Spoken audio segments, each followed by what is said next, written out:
Greetings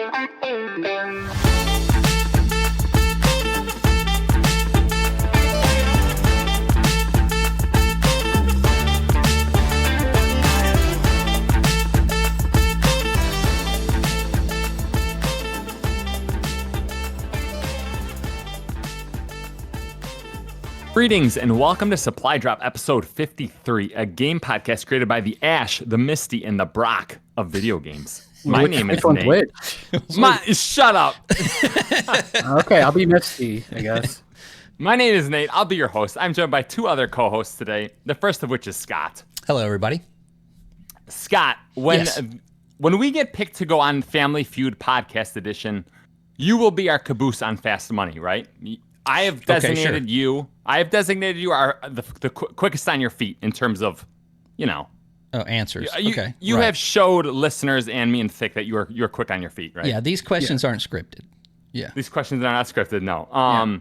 But my question to you is, who do you want going in front of you? Which I feel like is the easier of the two jobs, right? Is it me or is it Thick? I got to drive division between us right now. That's my goal. Yeah. I have a theme this week. I have an answer for this too. So I would say Thick. I was going to choose Nate because I was like I'm not familiar with. Well, we would be anymore. There would be the three of us, right? Mm-hmm. So if Nate goes first, Nate's going to nail like that the quick top one, right? Yeah, okay, the 100%. Thick, I think, could probably find the one that is probably within that 80%, and then I'll come in with that's probably true. The obscure 20%er that will just knock us right over the that's my caboose strategy. Guy. Yeah. No, that caboose guy. They always say what the initial answer is, and then they always have to pick the second one. So the caboose really has to pick 10 answers as opposed to the first guy's doing 5 answers. Oh yeah. Okay, wow. Yeah. That's a lot of pressure. All right. The other voice that you heard. The other rude co-host that we have rude. is Thick. Thick, I have a question for you. Sure, yeah. I am tied to a track. You see a trolley 15 seconds away, and you're right next to the switch that changes the trolley's direction. Only Scott is on the other track. You have 15 seconds. The trolley is coming. Who's what on the are you trolley? doing? I'm gonna pretend I didn't see anything and just walk away. Wow. All right. Wow. So, all right. This podcast is not going well for me then. Yeah. All right, good. That's the easy answer. Yeah. I think, some people say that's the morally Was it that correct answer. I think that was a question in Prey. Like if you have a person on the tracks and you can free that person, but by freeing that person, you kill everybody on the trolley or the trainer or whatever. This is actually a pretty old question that people keep asking, right? I think because of philosophy, right? Yeah, I think so. Philosophical one, yeah. Yeah, I think in the legit question, there's like more than one person on the other track and only one person on the first track. So it's like, do you cause more harm or whatever? But Well, do you save? But then you knowingly kill the one person, right? No, that's what it is. That's what it is. Right. Right. You're actually inputting your own. Right. But then, when you ignore it, anyway, this is not a philosophy podcast. So no. But Thick definitely prefers Scott over Nate, which is, it's fine. That's fine. All right, before we get started, I want to remind listeners they can drop us a comment, question, or insult at the Supply Drop Podcast YouTube channel. Scott, tell everyone how your week was. My week was okay. Remnant 2 came out, and it did, on Steam. And this game I am actually really enjoying. It's not, okay, let me put this out there first. It's not performing well on really anything. And of course, this is an Unreal Engine 5 game. And we know that these are kind of having issues with the consoles and PC performance. But with NVIDIA DLSS enabled, I'm getting a pretty steady frame rate, anywhere from like 40 to 80. And it's not like a super fast-paced game, so my performance is okay. It's very, very playable. So I've been having a lot of fun with this. It is a much of an upgrade from the first one in graphics, sound, gameplay, a difficulty. I think is a main thing for me. And so far it's a lot of fun. It's doing well on Steam, and I think we can mark this up as another good launch for 2023. Yeah, probably one of the more somewhat stable, like the game. Yeah. Okay, we had a few bugs, but we did. It didn't Dick and I ruin the played fun. this. Yeah, if you're on this, go look at our gameplay. There was an instance where I got stabbed, and there is a QuickTime event where you hit E, you press E to get out of that situation, and I was pressing it, and the meter went up to about 20%, and then it just disappeared. And then it killed me, but I just was still standing there. And so things didn't line up well for me. Yeah. Thick didn't have that problem though, did you? I don't think I don't think never you got killed. Grabbed. Yeah. Like I'm surprised. Like I basically have both times where you got grabbed on there, right? So, I don't know what prompts that, because it looks like there was one crawling enemy that grabbed you. There was one that was just standing right next to you and just grabs you. So yeah, I don't know. It was really weird too. Looking at it, if you watch, from my standpoint, it was it didn't really have like any kind of in between. You're standing there and then you're up in the air. Playing by myself, that happened again, and I was attacked by this giant mouth. It was a lot easier, right? Well, yeah, because there's actually a cutscene where it grabs you and throws you to the ground, and then it gives you the prompt for E, and of course you just tap E and then you get out of it. That didn't happen when we played co-op, but other than I think was it. It could. I don't know if it's related to difficulty or just being like my game, and then like you're networked into me. Yeah, it's I don't know if that possible. makes sense. But other than that, though, we didn't really experience any issues. Didn't get dropped from the game. We didn't have a lot of lag. We had a lot of setbacks within the game, but that wasn't I think that was on the game our itself. own. Yeah, that wasn't because of the game. But yeah, this has been a pretty smooth launch, and it's a lot of fun. And it's a AA title. It's only $50. And I think it's worth $50. I think I've already gotten $50 worth of gameplay out of it. Yeah. Oh, wow. How far are you into it? I am. It's hard to tell because you have a hub world. You have this place that you start, and then when you pick your character and go into the crystal, which takes you to another universe. That universe is procedurally generated. Plus, it's one out of I think 5 different locations. Randomly generated, so you don't know where you're going to end up. Like Thick's game, I was in a forest, and then in mine, I was in like a dilapidated city. So within that city, you have your own goals and side quests and all of this stuff to do. That's separate from, like, say, Thick's game. So depending on where you start, it's hard to gauge like where I am in the story arc, because I don't know at what point those converge and come into just one solid storyline, which is cool because I've played a couple of dungeons, and now I'm grinding a little bit to kind of upgrade my stuff to go back in and solo it. And soloing is actually doable, and it's difficult, but it's doable. In the first game, I felt like personally I didn't get very far in the game soloing. It was just brutally difficult, and I don't think it had a difficulty set. I think it was just one setting. I think there was. Or was it a hardcore? Like normal and hardcore or something like that. There was 3 settings. This one has 4. The Survivor, I think, is basically a newer, easier one. For soloing, I mentioned because I was up at like, what is it, like 3 a.m. my time playing it, right? And I just started a Survivor file, and everything was going down so easily. Although like the bigger enemies still took some effort, and it was a little tough with a bunch of them, but it's very manageable. It is, yeah. I mean, a lot of times, like the times that I died was not because of the game, it was because I wasn't paying attention, or I let somebody get behind me, or it was just a new enemy that, like, hey, I've got this axe. Okay, he's got a melee weapon. No, he throws it all the way across the map, and then it comes back to his hand. So, those learning things, that's kind of like where it comes into being a Dark Souls type game, where you have to kind of die to learn some of these attacks so that you can, come back and, know what to do. Because, I mean, you're fighting things that don't even look like they make sense. like a giant mouth with legs. I got attacked by that. So, didn't really know what, it it bit me, obviously. But then when I killed it, it blew up in a gas of toxic fumes that poisoned me and depleted my life. And if I hadn't healed, I would have just died on the spot. So, yeah, it's just stuff like that. I have a question. I have a question. So let's say how many deaths per hour do you think you and Thick had? Deaths per hour? Yeah. Well, probably like 4 or 5. Yeah, we played for total, about almost an hour deaths? and a half, and Yeah. Okay. Because I know I died like at least 3 in that one dungeon. Okay. Maybe 4. And are you getting knocked or are you dying?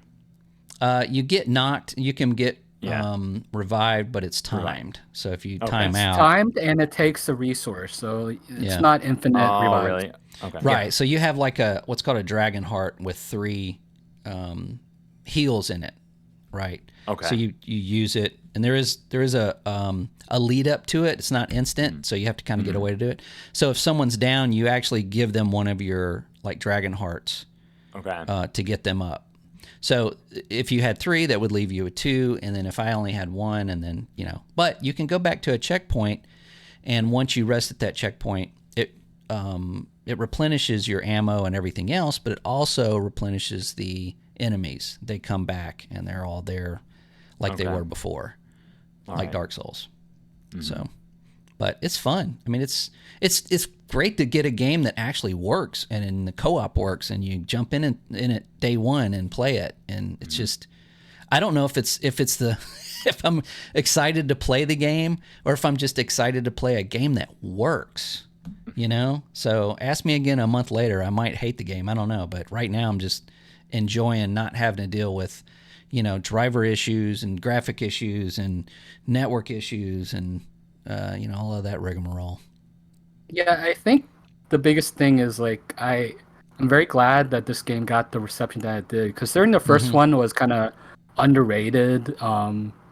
Like they pretty much improved everything the first game had. Yeah, like they expanded a lot. So it's a good story for a developer that's just still really new. Like this. So I'm looking forward to see what they do more in the future with the franchise or something else. Yeah, the Steam numbers are looking good. It's Gunfire Games. Games. Really good. Yeah. Okay. Yeah, they did a great job. Yeah. Do you guys feel that this is a majority co-op experience, or do you think the majority of players are going to play it solo?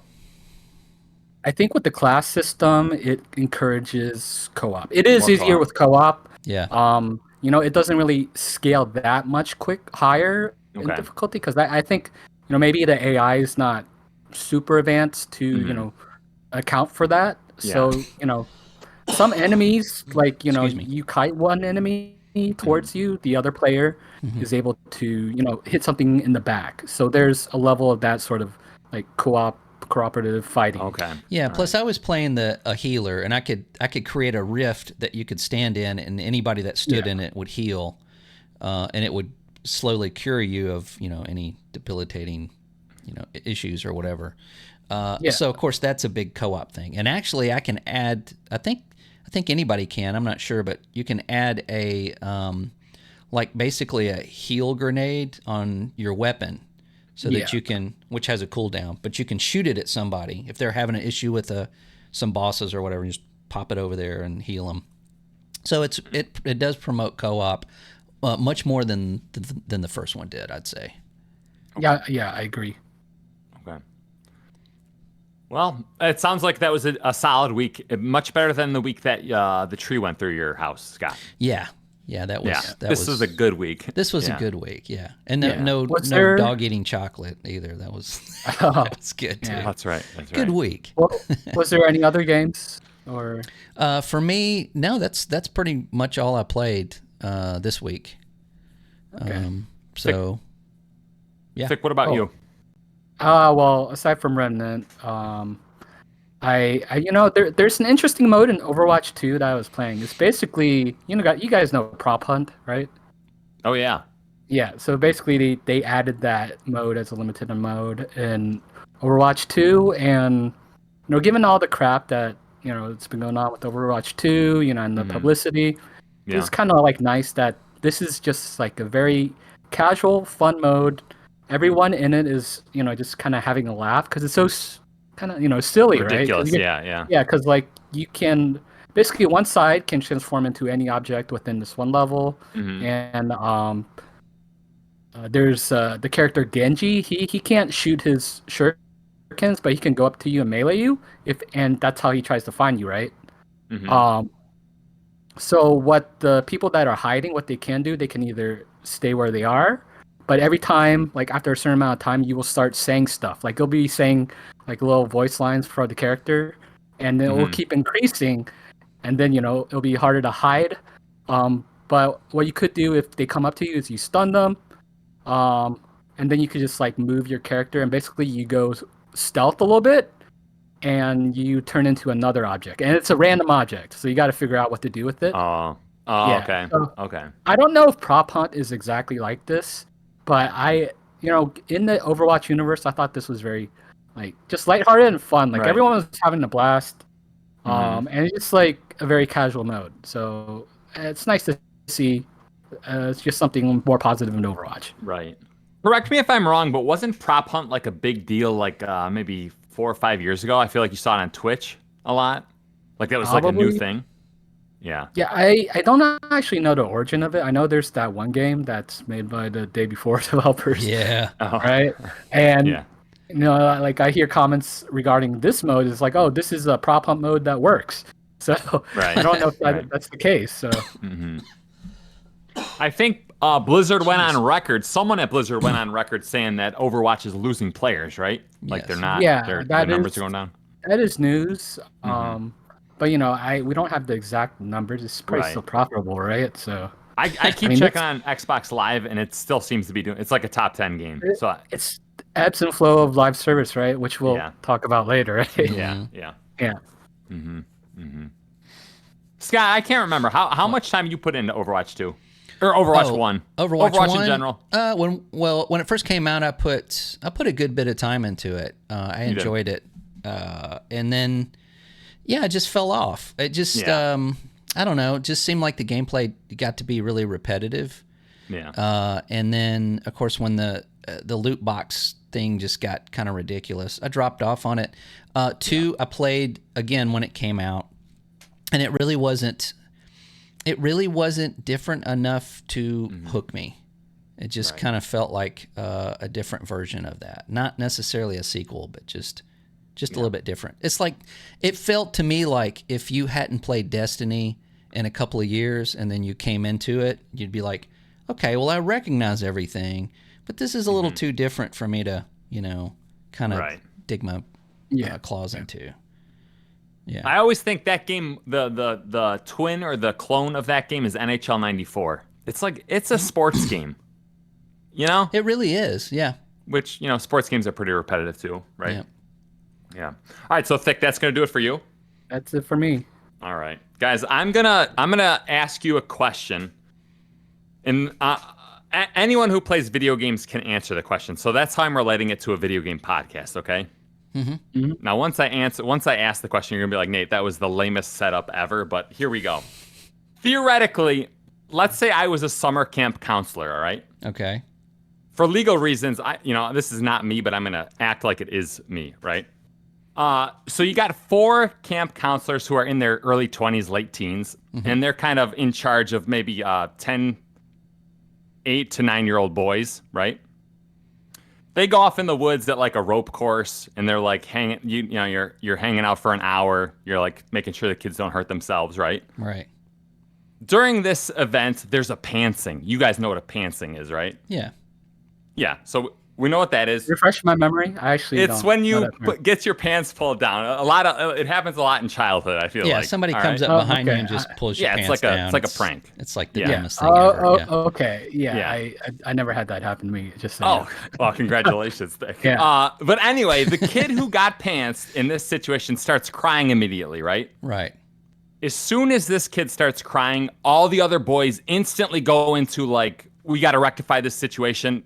And there's a wiffle ball bat on location, right? So all the boys are like, all right, you because you're crying, you're going to take the wiffle ball bat and you're going to hit the person who just pantsed you, right? And so all the boys are kind of like discussing, how many times are you allowed to hit the boy, the other guy? Yeah. Even the guy who like pants the other kid is like, yeah, you can hit me like twice, but don't hit me more than twice. Don't hit me that hard, yada, yada, yada. Yeah. As soon as this conversation is happening, the boy who was crying and very emotional, he's instantly like, what? Oh, okay, I like this. Like, you could tell he's like part of the group again, right? So right before this caning is about to happen, there's some female camp counselors. They like walk by on the trail and they can easily assess what's about to occur. Right. Right? Instantly, they jump in and they say like, oh, you're not doing this. So they come up to the kid who got pants, the kid with the wiffle ball bat, ready to do the deed. The kid starts getting emotional again. He starts crying again, right? And then the kid who did the pantsing, she's like, what did you do? I'm going to call you. The female counselors came in and they kind of like messed it all up, right? Yeah.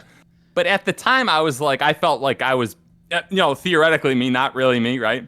At the time, I felt like I was a bad camp counselor, right? Like, the girls are doing the mature thing, right? Right. Right, by like coddling the boy and taking him away and saying like all these things. But ultimately what was happening is that kid got emotional again, right? Mm-hmm. My question for both of you, who was right in that scenario? Nate, that was the lamest questions ever. Oh my God. No, that's a good question. Also, video games. No, I just right. wanted to say I see what you're saying. Yeah, it's kind of hard to. Yeah, it's hard to say because there's levels that you guys aren't privy to, right? Right. I would say I assessed the situation. There was no danger of a kid getting legitimately hurt. They weren't quite strong enough to really hurt each other. It was a wiffle ball bat. It was gonna hurt, but it wasn't gonna like damage anybody, right? Right. It was to me it was a very healthy kind of like boys being boys scenario. But am I crazy? Did I lose it? Wouldn't it be more fair that he got to pull down the other kid's pants? No, because I think the general idea is like, all right, that's just something we don't want to encourage like everyone pantsing each other, right? It's kind of like right. It's a zero-sum game. But like corporal punishment with caning is like something like violence is like something we should be like exploring a little bit. Right, exactly. Because that sounds perfectly normal for somebody that, pulled somebody's pants down. You hit him with the wiffle ball bat. Wait, but I want to ask you seriously, am I off base? Like, is this not normal? I don't think any of that's normal. Oh, okay, all right. That's interesting. Yeah. I mean, no, the situation is normal. This situation happens all the time, but the outcome pantsing. And the right. The outcome and the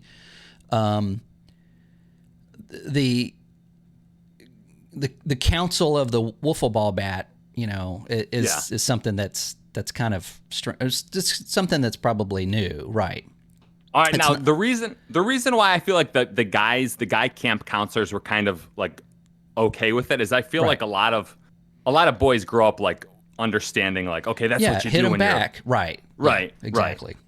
So Scott, are you team male camp counselor or team female camp counselor? Well, I think I'm probably more male. Okay. Yeah, I think it's more of, not, teach that kid a lesson, not, just be told that, he was wrong. Because that doesn't, then nobody learns anything. Right. Or it's a totally different form of punishment because like I said, like the kid, once the female camp counselor showed up, the kid started crying again. He started getting emotional. Like, whoa, they were, Yeah. And I, like I said, the 3 minutes before they showed up, it was that kid was like, oh, I'm part of the group. I'm doing the thing that we're supposed to do, right? Right. Thick, add your 2 cents over there. That's multi-layered. I'm not sure how to answer any of those. Okay. Thick, you probably got a solid answer. I'll do better next week. So I guess there might be a slight philosophical answer here with like utilitarianism and Kantianism, like by intent or by action. But I'm just going to say that we can say whatever we want. Yeah. Whatever. If it happens, that's when it actually matters, right? Like, like how some people say it's like, oh, someone's in the burning building. I'm going to go. If I was someone there, I would go save them. Right. But then are they going to do that in real life? Like, this is just, people saying stuff, right? So that's the way I look at it, Yeah. Like, but we were definitely gonna let that kid hit the kid with the wiffle ball bat. It was definitely gonna happen. Would, but I also would understand the females' take on it because they just approach the situation with zero context. Like approaching Twitter, right? Right. So, yeah. So I get their point too. You're seeing the bottom of a thread there. Yeah. I guess I'm trying to think of the equivalent. Like, what would 10 girls do, and there was a group of female camp counselors. In that scenario, they would never be like, grab the wiffle ball bat and like hit that other girl in the back of the legs, right? No. Right? Yeah, that wouldn't be the same. Probably different. No. But like I said, I'm going to do better next week. Perhaps it'll be more game-oriented, this small talk, right? Is this a Freudian slip? I don't know what this is. I told you in the Discord, I was like, I'm going to put like a gaming, what did I say, cleanse? Because I haven't been playing games that much, so I'm like, trying to think of something, right? You're trying to give us philosophical questions. I guess so. So. It's the all right. Schrodinger's cat. Play some games. Okay, play some games. We got a game podcast. I got you. Message received. Next week, play some games. All right. Yeah. Before we kick things off, let's go to our listener feedback segment. Here's where listeners of the Supply Drop participate in the discussion by going to the Supply Drop Podcast YouTube channel and dropping a question, comment, or insult. Let's go over to our listener feedback correspondent, Thick, and see what he has for us this week. I think I have nothing. I don't see a thing this Not week. even on our gameplay? Well, no, that one's pretty fresh. Yeah. So. Yeah. Okay. Yeah, we're a little light this week, but that's okay. It's summer. Yeah, it's summer. It's summer. That's true. All right. This week's listener feedback segment was brought to you by the Greek god Sisyphus, reminding listeners that if they cheat death twice and Hades catches you, bad things may happen. Thanks for sponsoring the show, Sisyphus. Yeah. Yes. Nice one. That's my favorite. Any money is good money for us, right? That's right. Yeah. Even if it's Roman coins. Yeah, exactly. All right, let's go to the drop, the segment of our podcast where we talk about last week's most interesting news stories. Scott, what was interesting to you last week? Well, I have one story and also have a dumb gaming journalist article title. I like that. Yeah. And you like it? This comes from Kotaku again, and it's called Oppenheimer is Cinema's most AAA gaming moment of 2023. Yeah. Now, I didn't see the movie, but I don't know how you could. That's just dumb. That is just dumb. Yeah. What? I don't. Yeah. Anyway. Okay. No. As someone who saw Oppenheimer, yeah, it still doesn't make sense, right? Okay, good. Because I thought maybe by saying this, I'm like, I'm just missing something. I'm gonna look stupid. I just see a hot take here. It's probably not worth the click. I mean, I guess I get it. There's not much news going on, but come on. Yeah. Do better. It's there to drive clicks, right? Yeah. But we do have a little bit of news this week. One is kind of big. If you are an Xbox fan, or if you followed Xbox, you know that Phil Spencer he's tweeted, he's talked about in interviews. He's a fan of Final Fantasy 14, which is Final Fantasy's online version of that game, and it's been out for quite some time, and it's huge. It's on one of the top 3 MMOs that are available. Yeah. Mm-hmm. And it's kind of had its own little redo where it came out not so great. They redid it, and now it's fantastic. It's kind of an understatement. It's kind of like, I would say, the most successful like revive story in terms of gaming. In general? Yeah, I would say, like, was it that bad at launch? I remember playing it at launch, but didn't they pull it? Didn't they pull it for like a year? They basically kind of like massaged the whole thing, and then it was kind of cool, like for the original game. What they did is they kind of like the shutdown of the original game. They kind of made it part of the story. Oh, did they? So, yeah. Everybody fell asleep.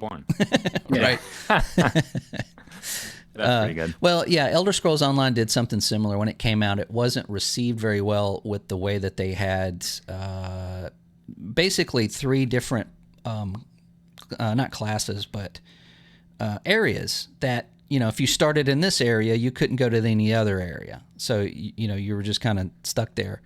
And then everything was leveled. So if you got to level 6 and for me, I couldn't find anything that was level 6 to do. It was all level 9. It got kind of boring. So they redid all of that, opened everything up, set everything to leveling. And it's you know, it's a game that's growing. Final Fantasy has had the same kind of situation, and it has I think it's called Stormbreaker. It started to really take off as far as numbers. But as of the other day, according to Xbox Wire, Final Fantasy 14 is finally coming to Xbox. Xbox Insider. So first announced at Final Fantasy 14 FanFest 2023 in Las Vegas by Final Fantasy 14 producer and director Naoki Yoshida and CEO of Microsoft Gaming Phil Spencer.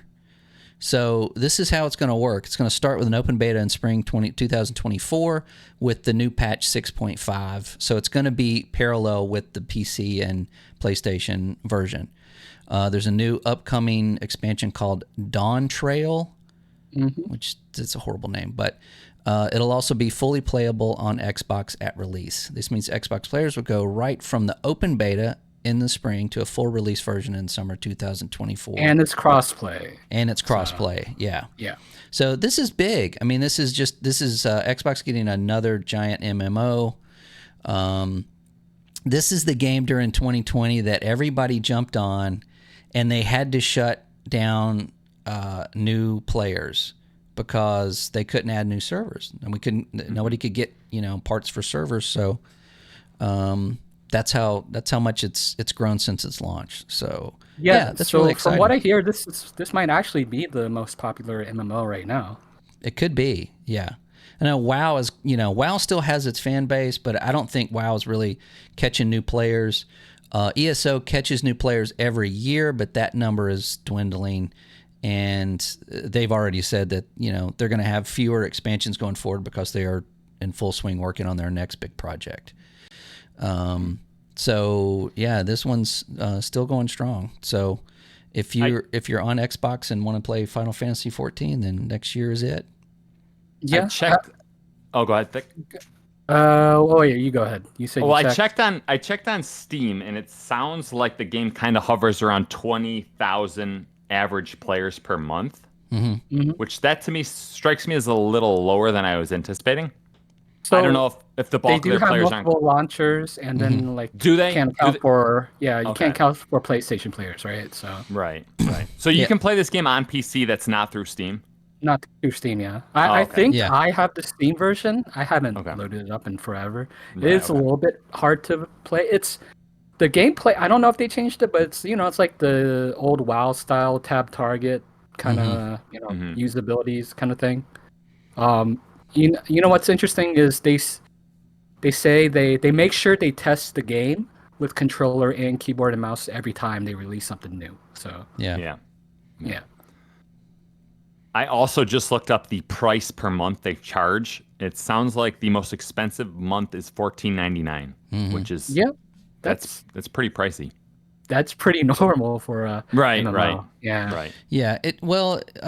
Elder Scrolls and also World of Warcraft have I think like a free period up to a certain level. I know WoW is like 20, like level 20. It's totally free.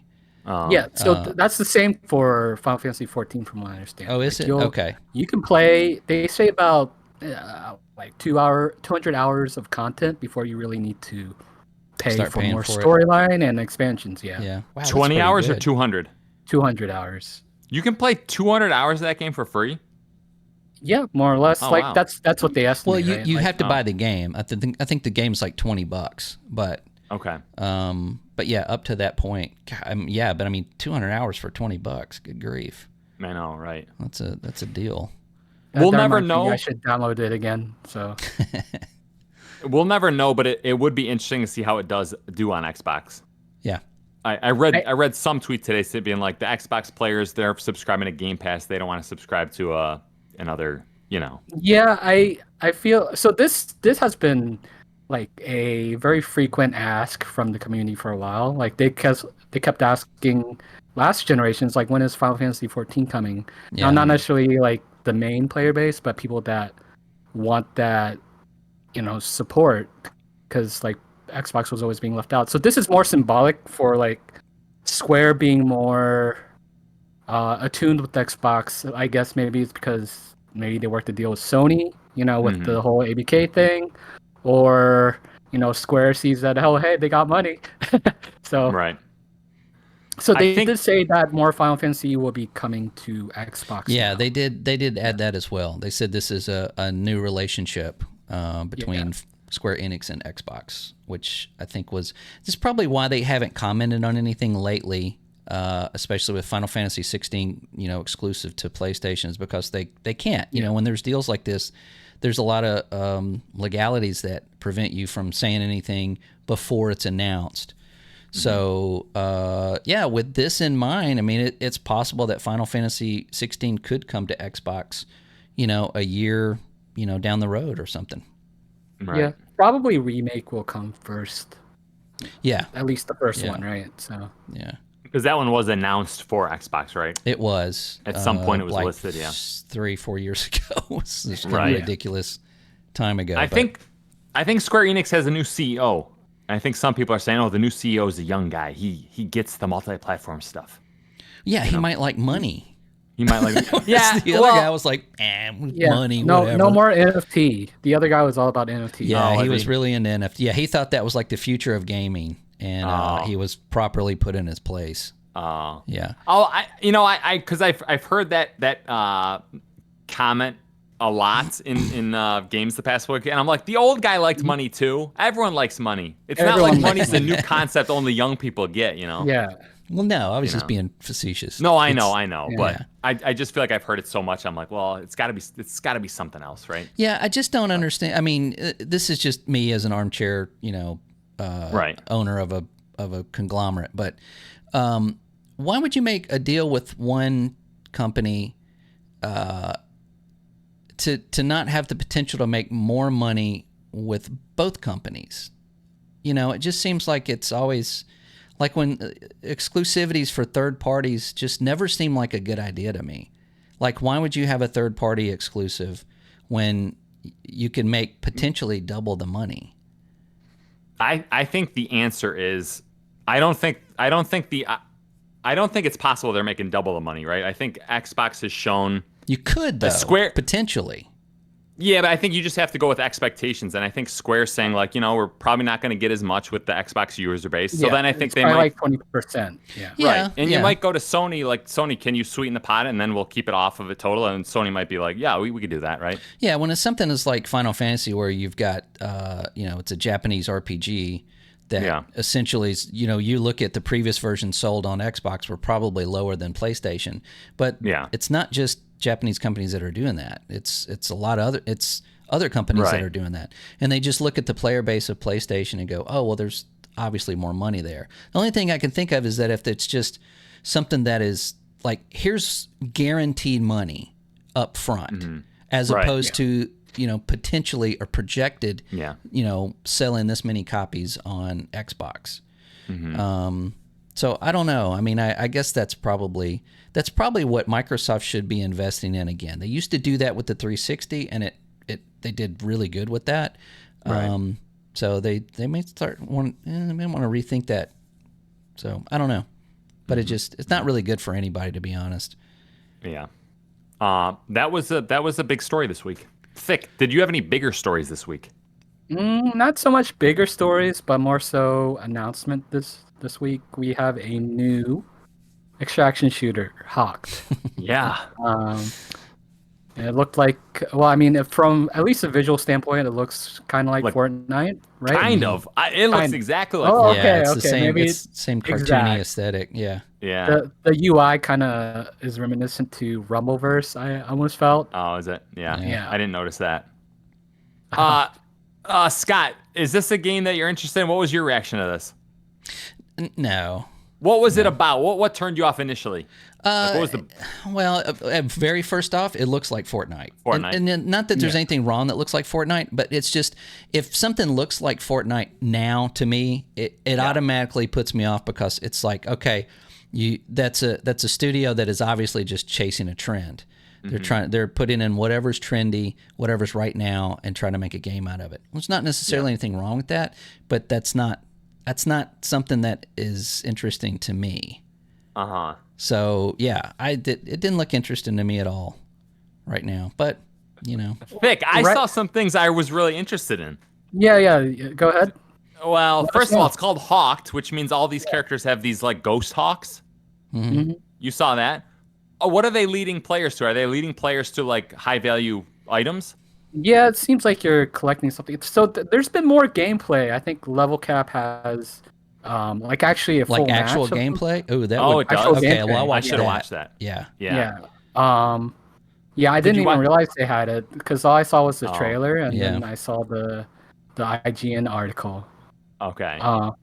But from my take is like you're kind of just gathering resources. There's some cool enemies that are more like bosses. They're not. Yeah, they're not exactly like super aggressive from what I saw, but like anything that's a point of interest and it causes players to interact is what the goal of those bosses really are. Right. I do know. Honestly, it kind of reminds me of the Psycho Frontier, but not. But definitely more cartoony, right? Right. And much more lighthearted. It really does feel like I'm looking at Fortnite. Yeah. Thick, was there anything else about the game that thought was interesting? You thought was interesting? I feel like we're missing a big one. Well, the puzzles. You tell. The puzzles in the game. Oh yeah, the puzzles. I thought that was like I always think the thing you got to do is you got to introduce players concepts that are not PvP, right? Yeah. So I can imagine if I'm part of a group and my low skill level player sucks at the game, but that player's like, I love puzzles, I love doing puzzles. I'm like, we got the game for you. Come hang out with us and be our little puzzle. Help us beat the game. Help us beat the game. The only other thing that I saw on this that I feel like I'm legit a crazy person, but I felt like there was no long distance engagements. I'm obsessed with like a truly interesting like an island, and everything just felt like, as soon as you see another player, you better shoot that other player really quick. And I hate that. I always want give me a 30-second heads up in order for me to make a plan, right? Did you pay attention to the time to kill, or did you get a feel for that, or no? I didn't. To me, it just felt like it's probably another Fortnite. Like I didn't see anything interesting there. All I was looking at was like, what's the longest piece of geography I can see? And it's always like that. Like, it's 100 meters away. Like with your assault rifle, you can hit each other instantly, right? Yeah. Is this going to be a last gen title? I forget. I don't know if I. It says PC only right now, doesn't it? I guess so. I think the open beta is PC. Open beta is only. PC. Yeah. Yeah. Yeah, we'll PC see. right now. I would watch gameplay of that. I want to see, because you're talking about like long engagements. That might have just been for the trailer. It might have. You're right. Watching, if you go back and look at the first trailer of Apex Legends, I don't think they showed anybody like trying to snipe somebody from across the map. Right. So I have, because this is one thing I was doing once I saw who the developer is My Games, and I don't think they've actually released anything. Like I was trying to look brand up information. New? Yeah, like they used to be in Russia, but then they well okay, they used to be in Russia, but then they moved to it looks like Amsterdam. So they were just trying to get away, I guess.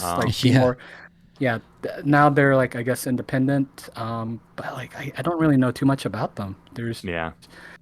That makes me a little bit weary too. Like this is just like a new developer. No real history to go off of. Well, hopefully we hear some positive impressions with the open beta. Because honestly, when I saw that, I was like, this game came out of nowhere. It kind of looks like a slightly worse Fortnite. And I'm like, Fortnite's like a Epic Games, like legit. Yeah. It's just felt like a little weird. Something weird about it, right? It might be weird that it did come out of nowhere. So, in any case, I will probably watch impressions first of the open beta before I dive in.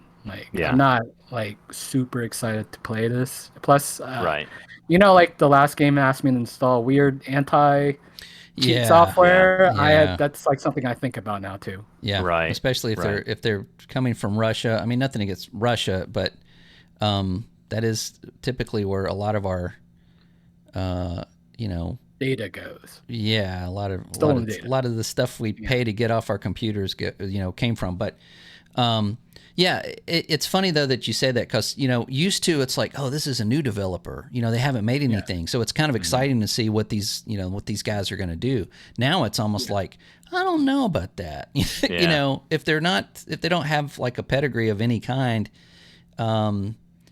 you just never know. I mean, there's some games now that we're watching trailers of some games now unknowingly that they're not even real and probably will never get released. But or stolen assets. That's a new thing. Yeah.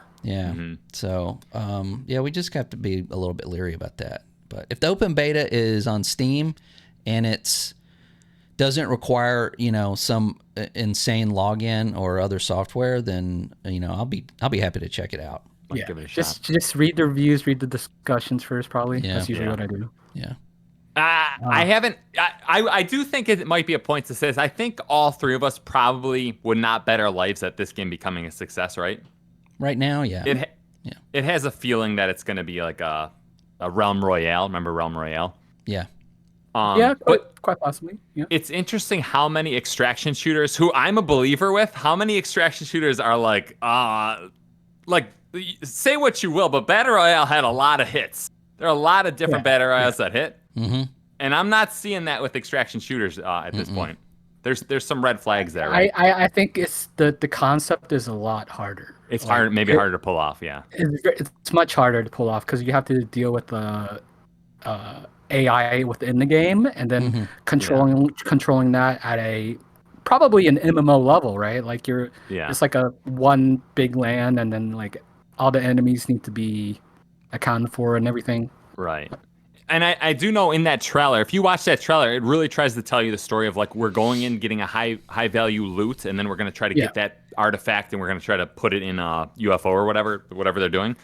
And I'm like, that artifact has to be like, oh my gosh, if we capture this artifact, our next game is going to be so much more fun. Yeah. And I feel like a lot of the extraction shooters are like, no, you get more money. You get more money to buy more ammo. Like it doesn't have that exciting progression. It's really hard. Like I said, it's really hard to just like figure out that progression right now. Hopefully Bungie can do it, because I think like they got the production value. They know how to make stories. Right. So we'll see. Yeah. Wow. That was a great story. Is there another story from Thick this week? One quick thing was that just happened this weekend was Exilecon already announced PoE 2, Path of Exile 2. Mm-hmm. And I think I shared the footage with you guys, and this is looking pretty good. Yeah, before it was going to be, and I didn't know this, but until they announced it, but it was going to be like it was going to replace Path of Exile. Yeah. Kind of like Overwatch. But not now. But now it's going to be a separate game. Yeah.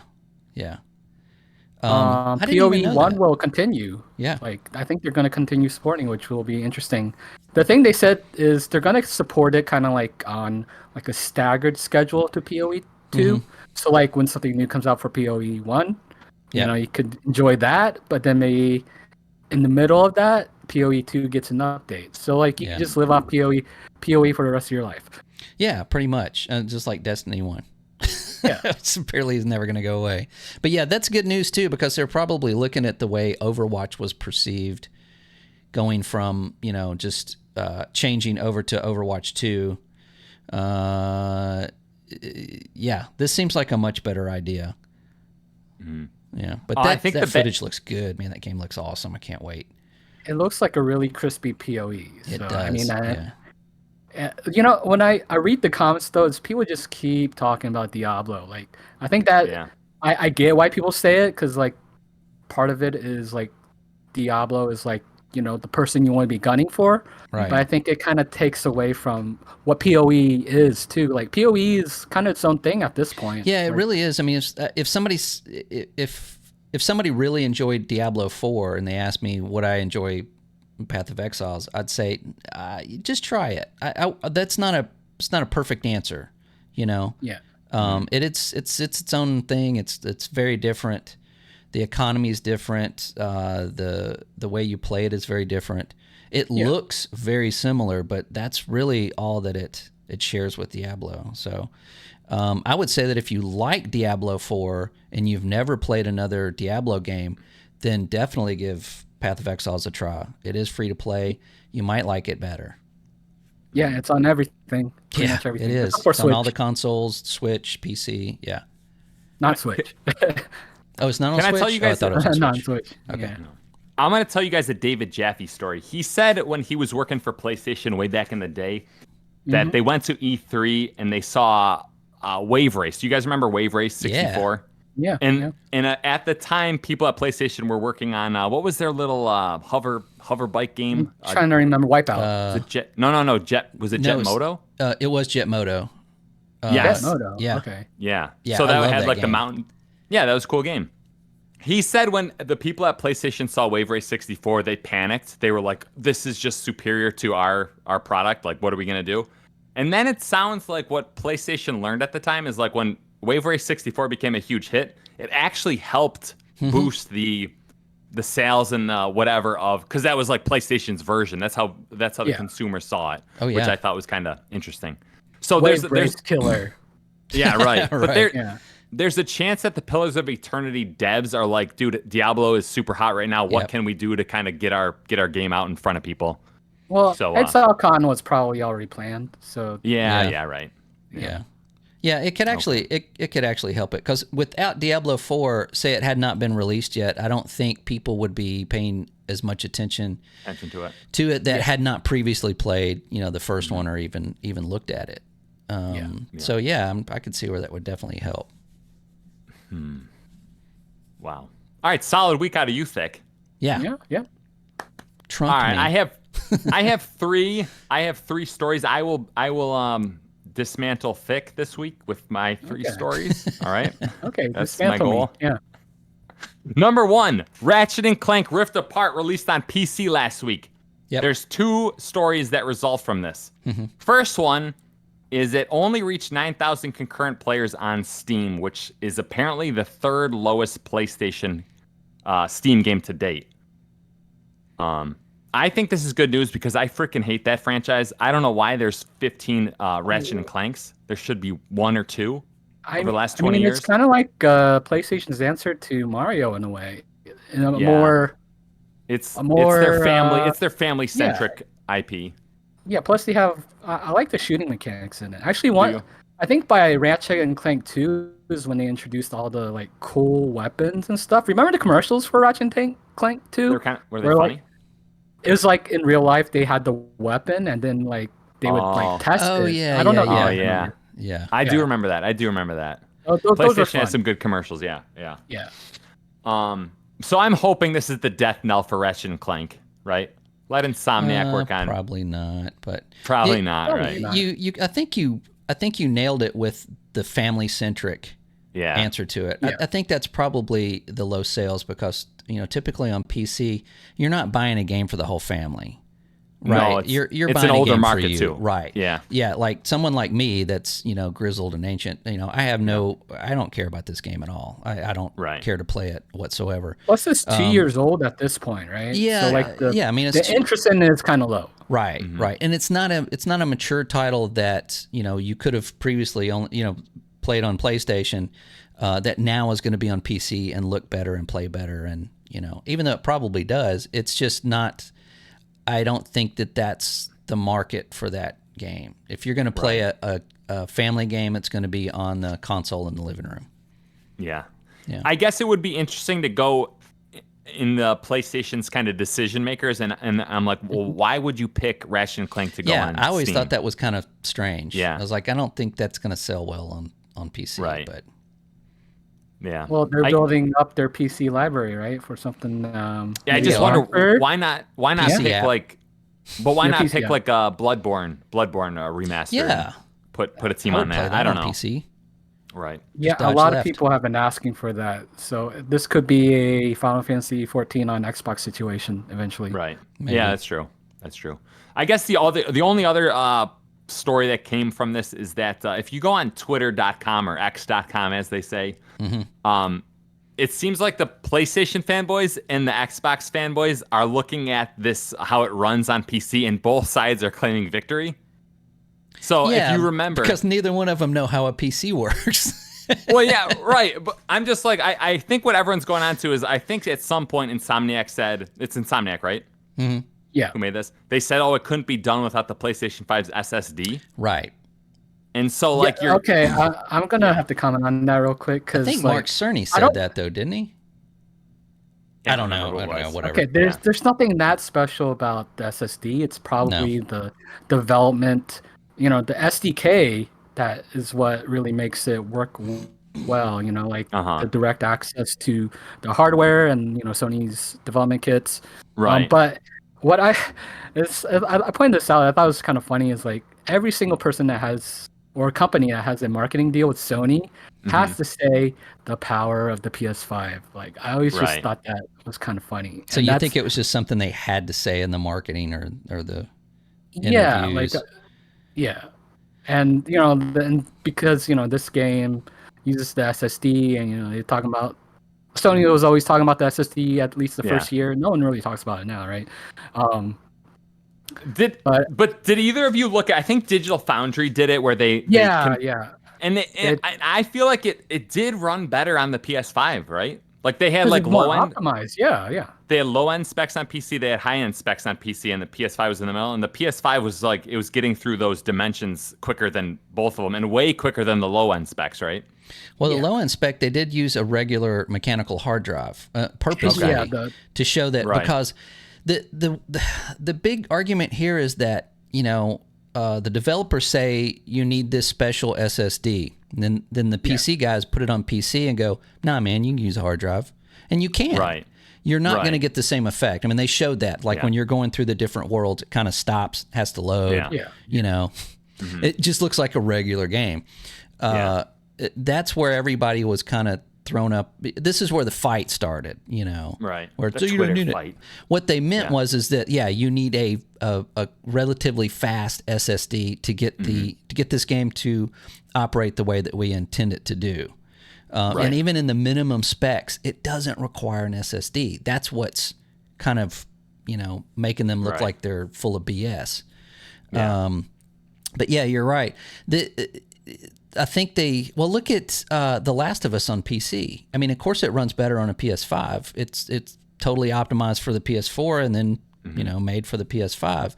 And then you take it and just kind of crunch it and, into a cup, shake it around and throw it on a table and to make it work on PC.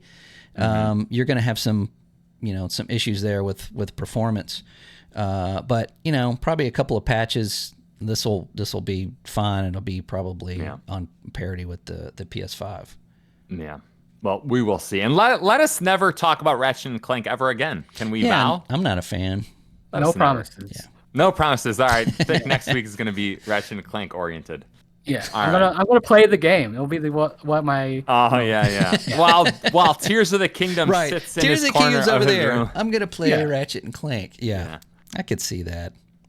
All right. My next story, it starts real good and then it deteriorates as I talk. All right. Normal. Number 2. According to PC Gamer, From Software made Elden Ring and Armored Core 6 with a staff of just 300 developers. Apparently, From Software has about 400 employees, 300 of which are development staff. That pool of development staff is shifted around depending on what's needed. Apparently, at peak times, games like Elden Ring and Armored Core have between 200 and 230 developers working on them. Armored Core 5 was released in 2012, and that only had 80 devs working on it, right? Jeez. So I did some research. for the podcast. Ubisoft has recently said that it has about 2,000 developers working on Assassin's Creed and plans to increase the number to 2,800. Now, this is where I kind of step on my story here. Though that's across multiple games. Like, great. Okay. Tears of the Kingdom has 1,148 people listed in its credits. Remember we were talking about that a week or two ago? Mm-hmm. And then I go on to Moby Games. Apparently Moby Games is a website that lists credits. Apparently 1,700 people worked on Elden Ring in the credits of Elden Ring. So can you see that my story starts with like only 300 people worked on Elden Ring to, actually 1,700 people worked on Elden Ring? Well, okay, so in the credits, Mm-hmm. is it including like the special thanks? Because usually there's that, and then of course there's probably a good audio team. Yeah, I wouldn't suspect they would count special thanks or the babies. There's always usually it's like babies made during this, you know. Oh. Yeah. But what do we? Where's the gap? I mean, is it like? I mean, if I think it's all outsourcing. People, I mean, that's dev, right? Well, who knows how much artwork gets? I think everything gets outsourced, right? Yeah, I probably agree. Yeah, a fair amount is probably outsourcing. Yeah. So what they're saying is basically false. Well, what they're doing is like kind of like your article about, Oppenheimer's the AAA. It's like they literally, because they know From Software fans are nuts. They're clinically insane, these From Software people. So if you do a headline, From Software only does have 300 devs. Oh, I see. The From Software cultists are clicking on that, being like, oh, see, they're the best, right? Yeah. And in reality, once you sift through it all, it's like, oh, it's actually a ton of people. They are the best. All right. All right. They're really, really good. Yeah. All right. My last story is this. Speaking of which, Armored Core 6, The Fires of Rubicon had the world's greatest preview event last week, right? Yeah. Mm-hmm. They literally gave it to every single YouTuber in existence. Mm-hmm. And then those YouTubers just created 20-minute videos. Yeah, my feed was spam. Oh, chock full of it. Scott, you had to take a look at least a couple minutes of this gameplay. What was your reaction to it? It looks very frenetic. And fast. And it kind of reminded me of the beginning of Nier Automata, where you're basically like there's 3 modes of gameplay in that first 30, 40 minutes of that game, where you're like a top down. It's almost like, Galaga or, Oh, yeah. But that kind of speed and that kind of motion, that reminded me of that. It looks good. I mean, honestly, I think it looks good. But to me, it looks very arcadey as far as, So I don't know. I think it's probably going to be very difficult to keep that interest level through, through these independent missions. But I mean, the art style, the speed of everything, the graphics, the sound. I mean, it looks really solid. I'm sure it's going to be probably a really good game. It looks polished. It looks polished. One thing, yeah. So one thing I would add is this game actually has a 120 hertz mode on. Oh, does it really? Consoles. Yeah, and I think this is the only From Software game that have that. I would think so. They're usually not very. Was it? Great with performance. The optimization is right. Yeah. Right. Maybe they should add some more developers. Yeah, right. Actually, that's where all those extra developers are from. Right. 500 for optimization. Yeah, there you go. Yeah. But yeah, that sounds like that's one game that probably would greatly benefit from that 120 hertz. Real quick, I'm going to ask you for some numbers. When all is said and done, 3 years from now, they're going to announce sales figures on this. What is this game going to reach? Elden Ring was a huge success, 20+ million sold. Was it 20 plus? Huh. Elden Ring, definitely close to 20. I'm going to say 8. All right, so this would be a huge, because this is not a franchise that sells very well. I think all the others are I think it's right, but I think it's it doesn't look as niche as maybe past Armored Core games. Yeah, it looks a little bit more, arcadey, I guess. Welcoming. Yeah. So and there's a lot of people that know From Software through Elden Ring that they didn't know previously. I mean, it really opened up, From Software to a lot of newer players. So if they have something that's developed by them, maybe they'll be more interested and more prone to buy it. Than they were before. So 8. Right. I'm gonna say 8. What do you think, Thick? Yeah, I agree with you with the 8. I think that it's not going to sell like Elden Ring. Yeah, it's not going to be like a 20-30 million thing. It's going to be... Yeah, I feel like this is a step back in terms of scope in the game in a way, right? Like they say like 50, 60 hours, but No, that's actually 50, 60 hours for like a complete run, and then I heard that the actual code is like the game's actually 20 hours for your that's just a perfect. Standard run. That's perfect. Yeah. For what I'm looking at as far as gameplay, that's perfect. And I think it might be like even a year or two after release, it's going to be one of those games that's like, well, wait a minute, have you played Armored Core 6? Mm-hmm. You know, what's that? You know, I think it's going to be still kind of in that discussion. Yeah. I think this will be like a Sekiro kind of like. I feel like Sekiro didn't sell that much, but this one will match or exceed it by a okay amount. So, cool. I have one more question before we move on.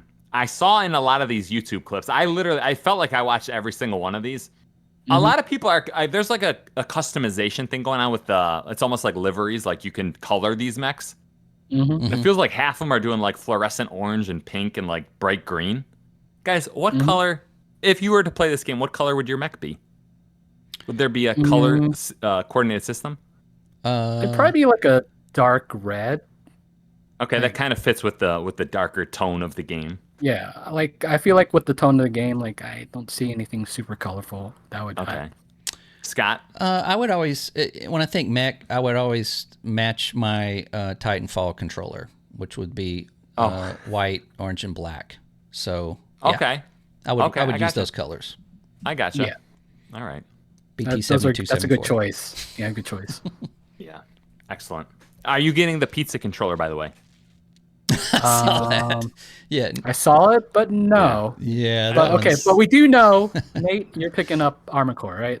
I'm day one on this. I'm day one. Yeah. Okay. I'll finally play a video game with Is it co-op? No, it's not co-op. Oh, man. No. It's like 3-on-3 PvP multiplayer. That's it, though. Yeah. Extraction. Yeah. Extraction. Yeah. Yeah. All right, guys. Should we get over to the rumor mill? Should we scurry over there? Might as well. Yeah. My favorite. We got five, and we end the rumor mill on the highest of high notes. All right. Number one. According to the VGC, Ubisoft has canceled its Immortals Phoenix Rising sequel. Scott, any last words?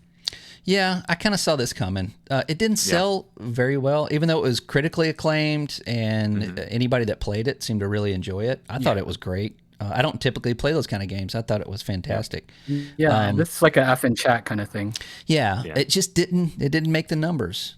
Right. And they're not doing really great with numbers right now. So, yeah. You know what was such a failure with that game? Can any one of us picture who the protagonist was in that game? It was just this generic guy with wings, wasn't it? Yeah. Girl or guy, yeah. Oh, it was a girl or guy? But I just feel like if you can't picture the face of a character, it's a failure of your art Yeah, team. I think with that particular game, having creating your own character, I think was a misstep. I think they should have had an established character. Like a Link. Like a Link, like a Crash Bandicoot or a Ratchet or a Clank. But not having that, I think it failed to kind of nail some of its identity. Plus, the name is stupid. It was what was it supposed to be called? It was supposed to be called Was it Gods and Monsters? Gods and Monsters. Yeah. That was cooler name. Yeah. Better name. Absolutely. Probably would have sold better with that, but they couldn't use that name. So right. I don't know. That's rumor number 2. Let's just get to rumor number 2. All right. Oh, by the way, they should send all those developers towards Ghost Recon Team. That's what I'm hoping for. Absolutely. Yes. Number 2, Chinese what does SOC mean? The Chinese SOC manufacturer PixArt. Silicon on a chip. Silicon on a chip. Okay. Basically, the CPU that's in your mobile device or similar. Yeah, I knew one of you would answer that. All right. You're welcome. They have indicated in a financial report that a new game console from a Japanese company is launching in early 2024, which led me to believe Dreamcast 2. Yeah, the second totally. Dreamcast. I bet on the Dreamcast too. Yeah. Yes. Scott, are you day one on the Dreamcast too? Maybe. I love the Dreamcast. Dreamcast was amazing. Thing was great. I'll take, was it a Wonder Swan 2? Do you guys remember that one? Wonder Swan? I don't even remember that. No, I don't remember that at all. That was Japanese. That was Japanese. It was. I just remember Jedi Battles. That's what it's called. Yeah. Oh. It's like a side-scrolling. Anyway. Yeah, if you ever want to get depressed and sad, just look at I think the Dreamcast lived for 2 years, and those 2 years were packed with great new IP. You know, yeah, a lot of good ideas. Gamers failed Sega on that one. Yeah, but we look forward to Dreamcast 2 next year. Yes, we do. Sega did that. Yeah. All right, number 3. According to Bloomberg, Capcom has plans to release an unannounced title that will sell millions by March of next year. Scott, what could this be? Unannounced game, and apparently Capcom thinks it's going to sell millions. Well, it's probably another RE remake, maybe.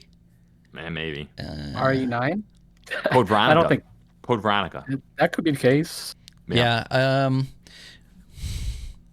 Yeah. Could it be a new one? It could be a new one because the studio that did Village, I think they're up. Yeah, it could be a brand new one. Okay. When did Village release again? It's been a while. 2019 or 20. I think it was 2019. I think it was pre-COVID, wasn't it? Hold on. No, it's during COVID. I know it was during COVID. Yeah, it was probably 2020. Okay. Because I know I played it. No, wait a minute. You might be right. Because I think I played it on the 1X. And played on Stadia. We'll have to look it up because I can't remember exactly what. That was a good looking game though, man. Especially on the Xbox One X when I got that. It just looked beautiful with HDR. But Google should send Thick some merch for the amount of times he has championed right? Stadia. I got a refund, so I mean, I just checked my statements to just make sure I got it because I haven't been checking lately. And yeah, it's all there. So nice. Wow. Number 4, according to a job listing, Turtle Rock Studios is looking for people who have experience with combat weapons, class design, skills, and boss encounters. First-person shooters, co-op, and multiplayer experience is a plus. Tell me this is not Back 4 Blood 2. Tell me it's not. The internet. I don't think they would do that, right? That game bombed, right? Yeah, it bombed. It just didn't. That was going to be their live service game, and it just didn't. It didn't really hit well. They're having a tough time, like just kind of releasing these games, like Evolve, and I wanted Evolve to hit. I wanted it to hit big. Did you play the very first open beta? Yeah. Yeah. I played the open beta. I played the closed beta. I played the open beta. I played the you did? Something free, or I played enough of that game that when it was released, I was like, I'm good.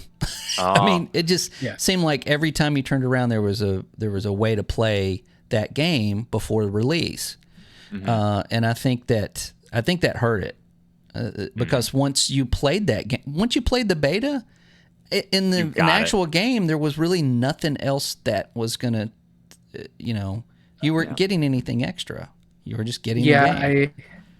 It's basically like it's a single mode, I guess, basically. So there wasn't much to it.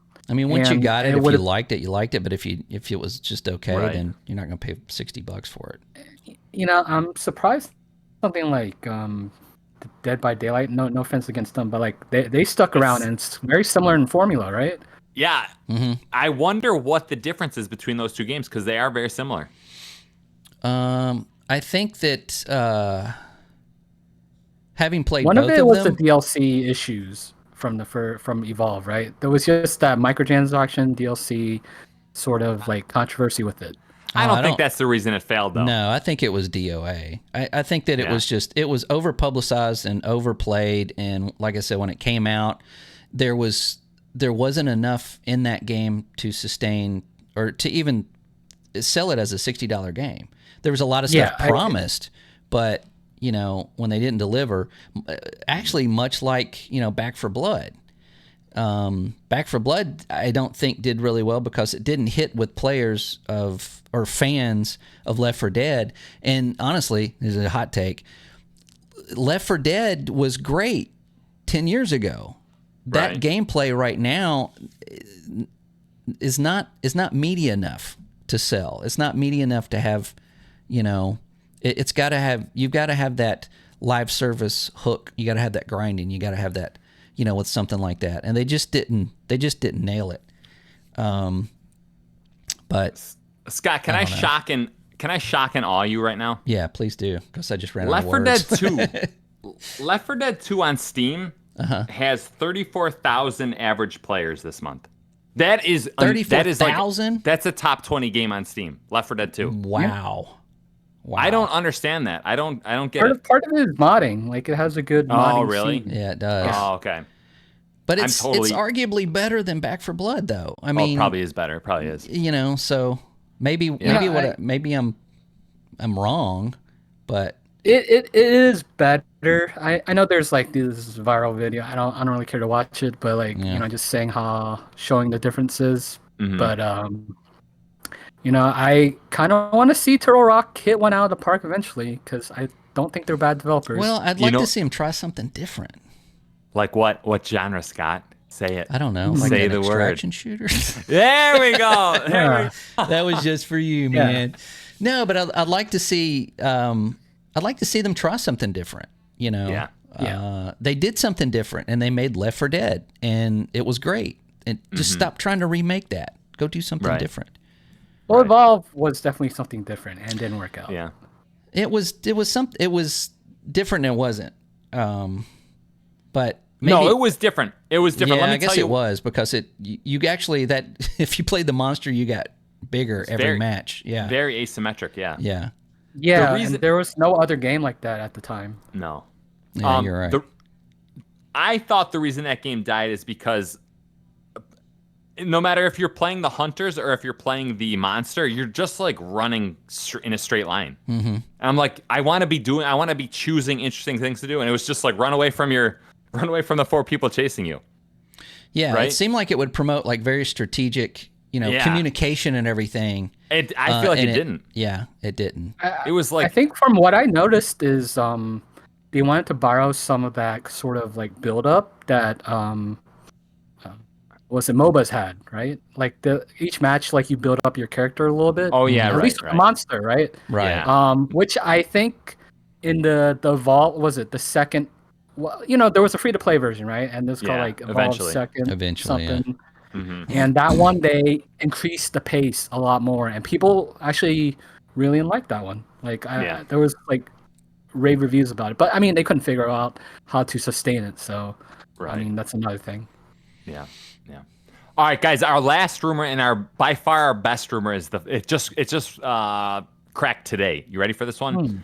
Helldivers 2 is likely coming to PS5 and PC this October, according to Insider Gaming. PlayStation has some kind of insider event plan that suggests the game will be released that day. That's the whole rumor. I know you two aren't as pumped. That is good. I mean, I'm pumped for it. It's just I kind of figured it's coming sooner or later this year, right? So there'll probably be a beta September-ish, maybe. September. We can only hope. Yeah. Apparently, in the game world, there's something called Liberty Day, and Liberty Day is the day that managed democracy won or whatever. That's October 26th, so it potentially could be a late October. That would be cool to release it on that day. Yeah. Yeah. So we should play Helldivers before the day, right? Before that day, the original Helldiver. I mean, kind of like, well, are we going to put that in front of Destiny 2 or behind Destiny 2 in the queue? Because it's taking us a while.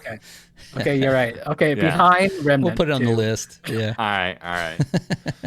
All right, guys, that's it for the rumors this week. Okay. I guess to close our show, we should just go into big talk. Our big talk. Do we take a break real quick?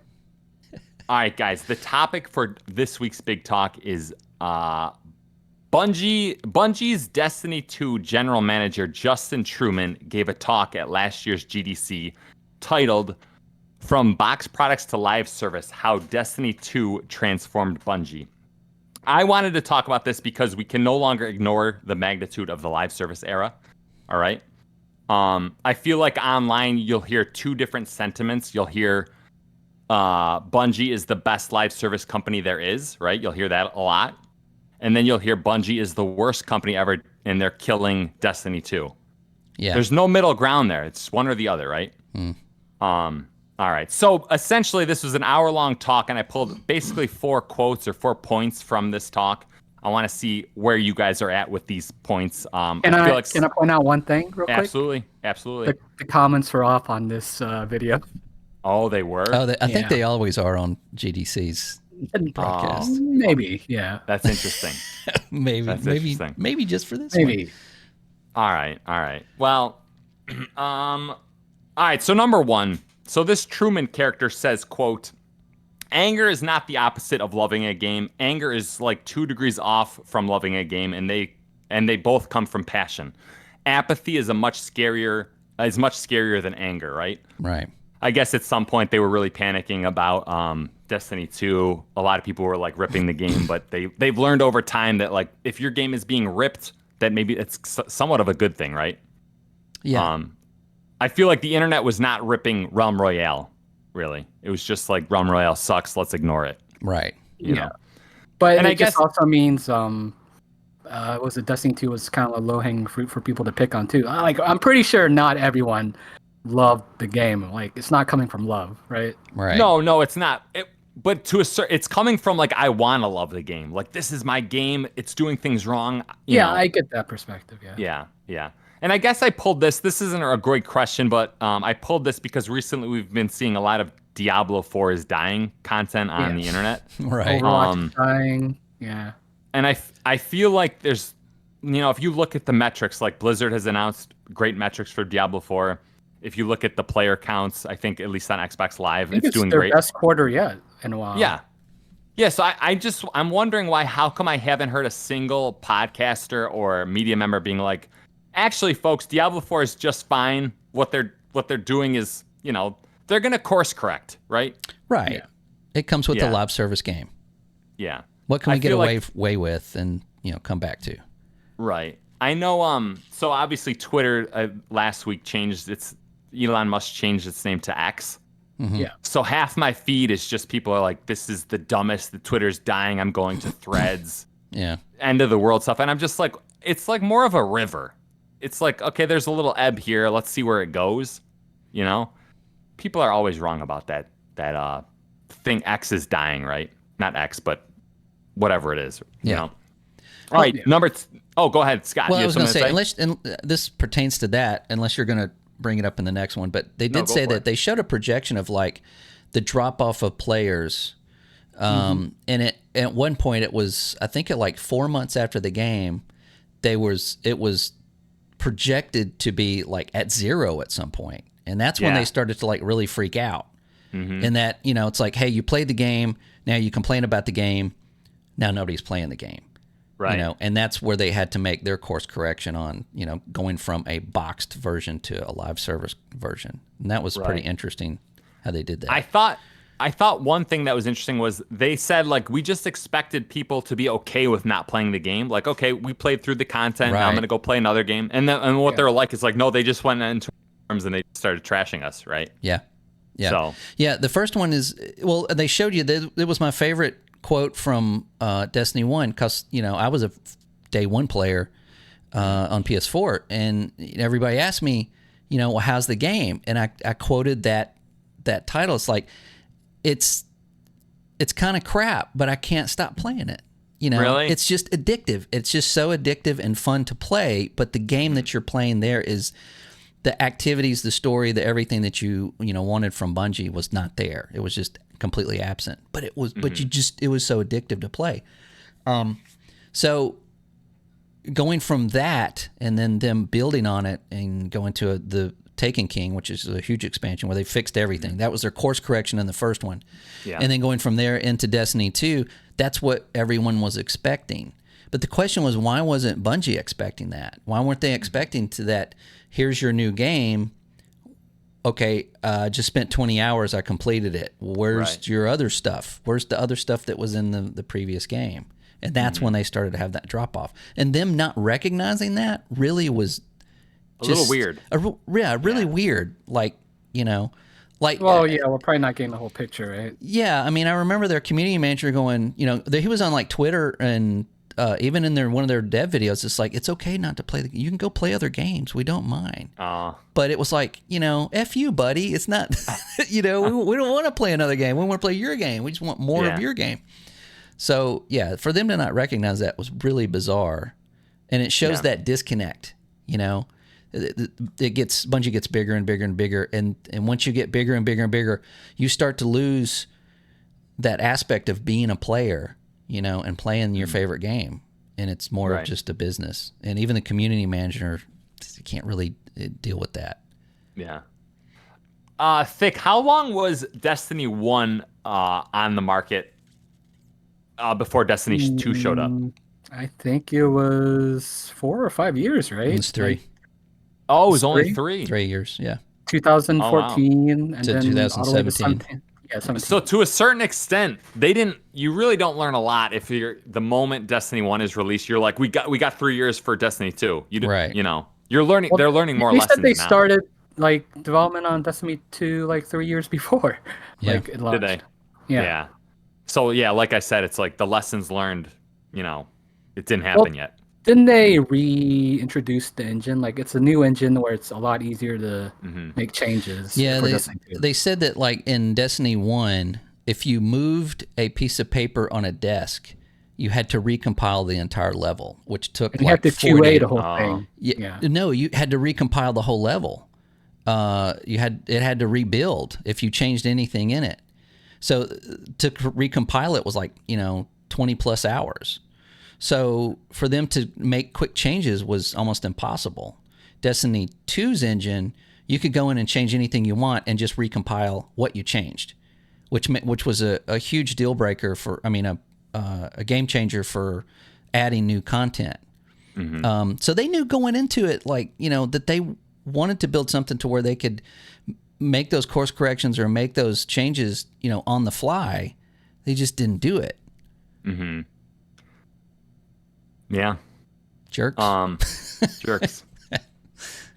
But let's see. What was the other go one? ahead. No, go ahead. I'm hoping you're going to get to the one that I want. I hope I am. Hang on a second. All right. So number 2. So 2 of 4. Bungie's studio motto in 2014 was, quote, "We make games we want to play." In 2014, they changed the studio motto to, "We create worlds that inspire friendship." Thick, is that a big deal or is that not? It's just an ethos to be more focused on the community, right? Is that, right. That's like building a what community. you take from it? Yeah. I guess the first motto is pretty vague. It's like, well, what does that even mean? Yeah. Right. I think when it was 30 people, it made sense because it's this is the game we want to play. If we could make a game, this is what we would make. Here it is. Right. It's called Halo. Well, you know what? It's now they don't want to play their game. Right. It's I'm not playing that crap. Yeah. Send it over to Q&A.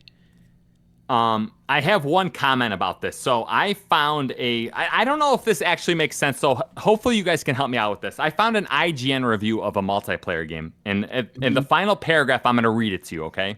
But I've omitted the name of the game so you guys can, consider what the game could be. Use Yes, our imagine it. imagination. Okay. All right. It's so nice when a game actually lives up to sky-high expectations. Insert game here has been one of the most anticipated games out there since it was first announced 3 years ago, and for its multiplayer component to so fully deliver on the series classic feel while also keeping up with modern-day competition in the FPS genre is a huge achievement. With some fantastic map design, a collection of straightforward but highly engaging modes for both large and small groups, and excellent weapons and gear options. Insert game here, the multiplayer modes put it in the top tier of competitive shooters. Impressively, it manages to give nostalgic veterans the best of what they remember. Insert game here, multiplayer, feels like what also smoothly introducing new players to the joys of combat. I wrecked that last sentence. But that's a pretty positive review, all right? Mm-hmm. Is that Halo 4? No, it wasn't Halo 4. That's what I would have picked, yeah. Yeah. It was actually Halo Infinite.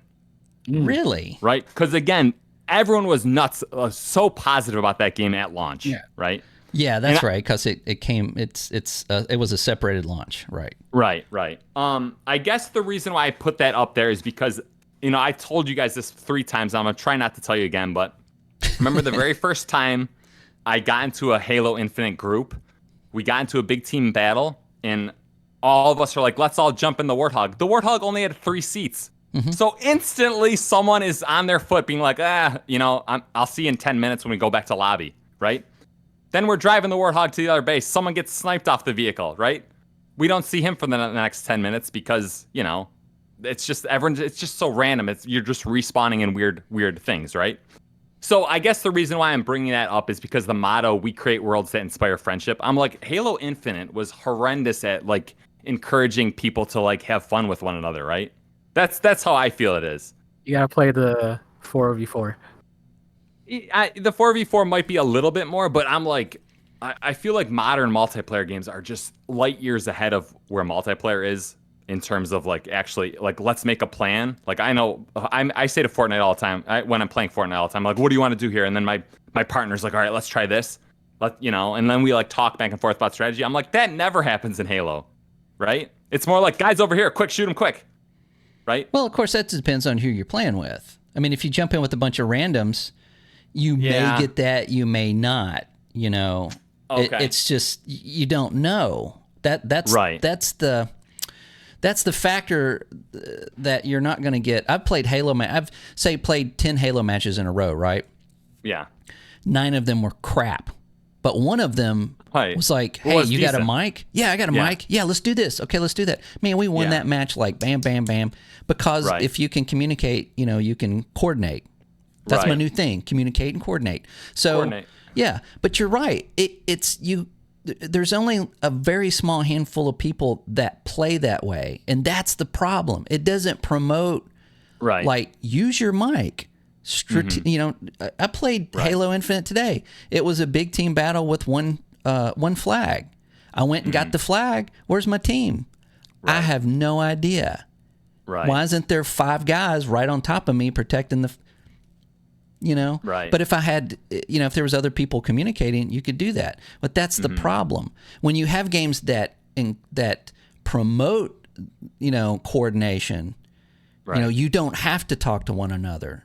Each person knows what their role is, and that's very hard to do. But yeah, I agree. Halo doesn't do it. You just have to go in, you know, you with have some to have buddies. it pre-organized. Right. Yeah. And my response to that is like, I remember the first year of me playing Fortnite, I did nonstop randoms. And like every time my random had a mic, we would, at the end of the match, we'd be like, you want to group up and like play again? Like it happened like, to me, it felt like Fortnite was like 9 out of 10 games were phenomenal games. And then every once in a while there'd be the game like, where'd that guy, he just ran off. He wasn't part of the team. You know what I mean? So I thought their motto was actually like, hopefully they understand it a little bit. Right. Thick, anything to add there? I don't IGN. have a train of thought in this one right now. You know, Nate, I think you're focusing on PvP. I am. Destiny, with Destiny 1, it very much promoted cooperative play.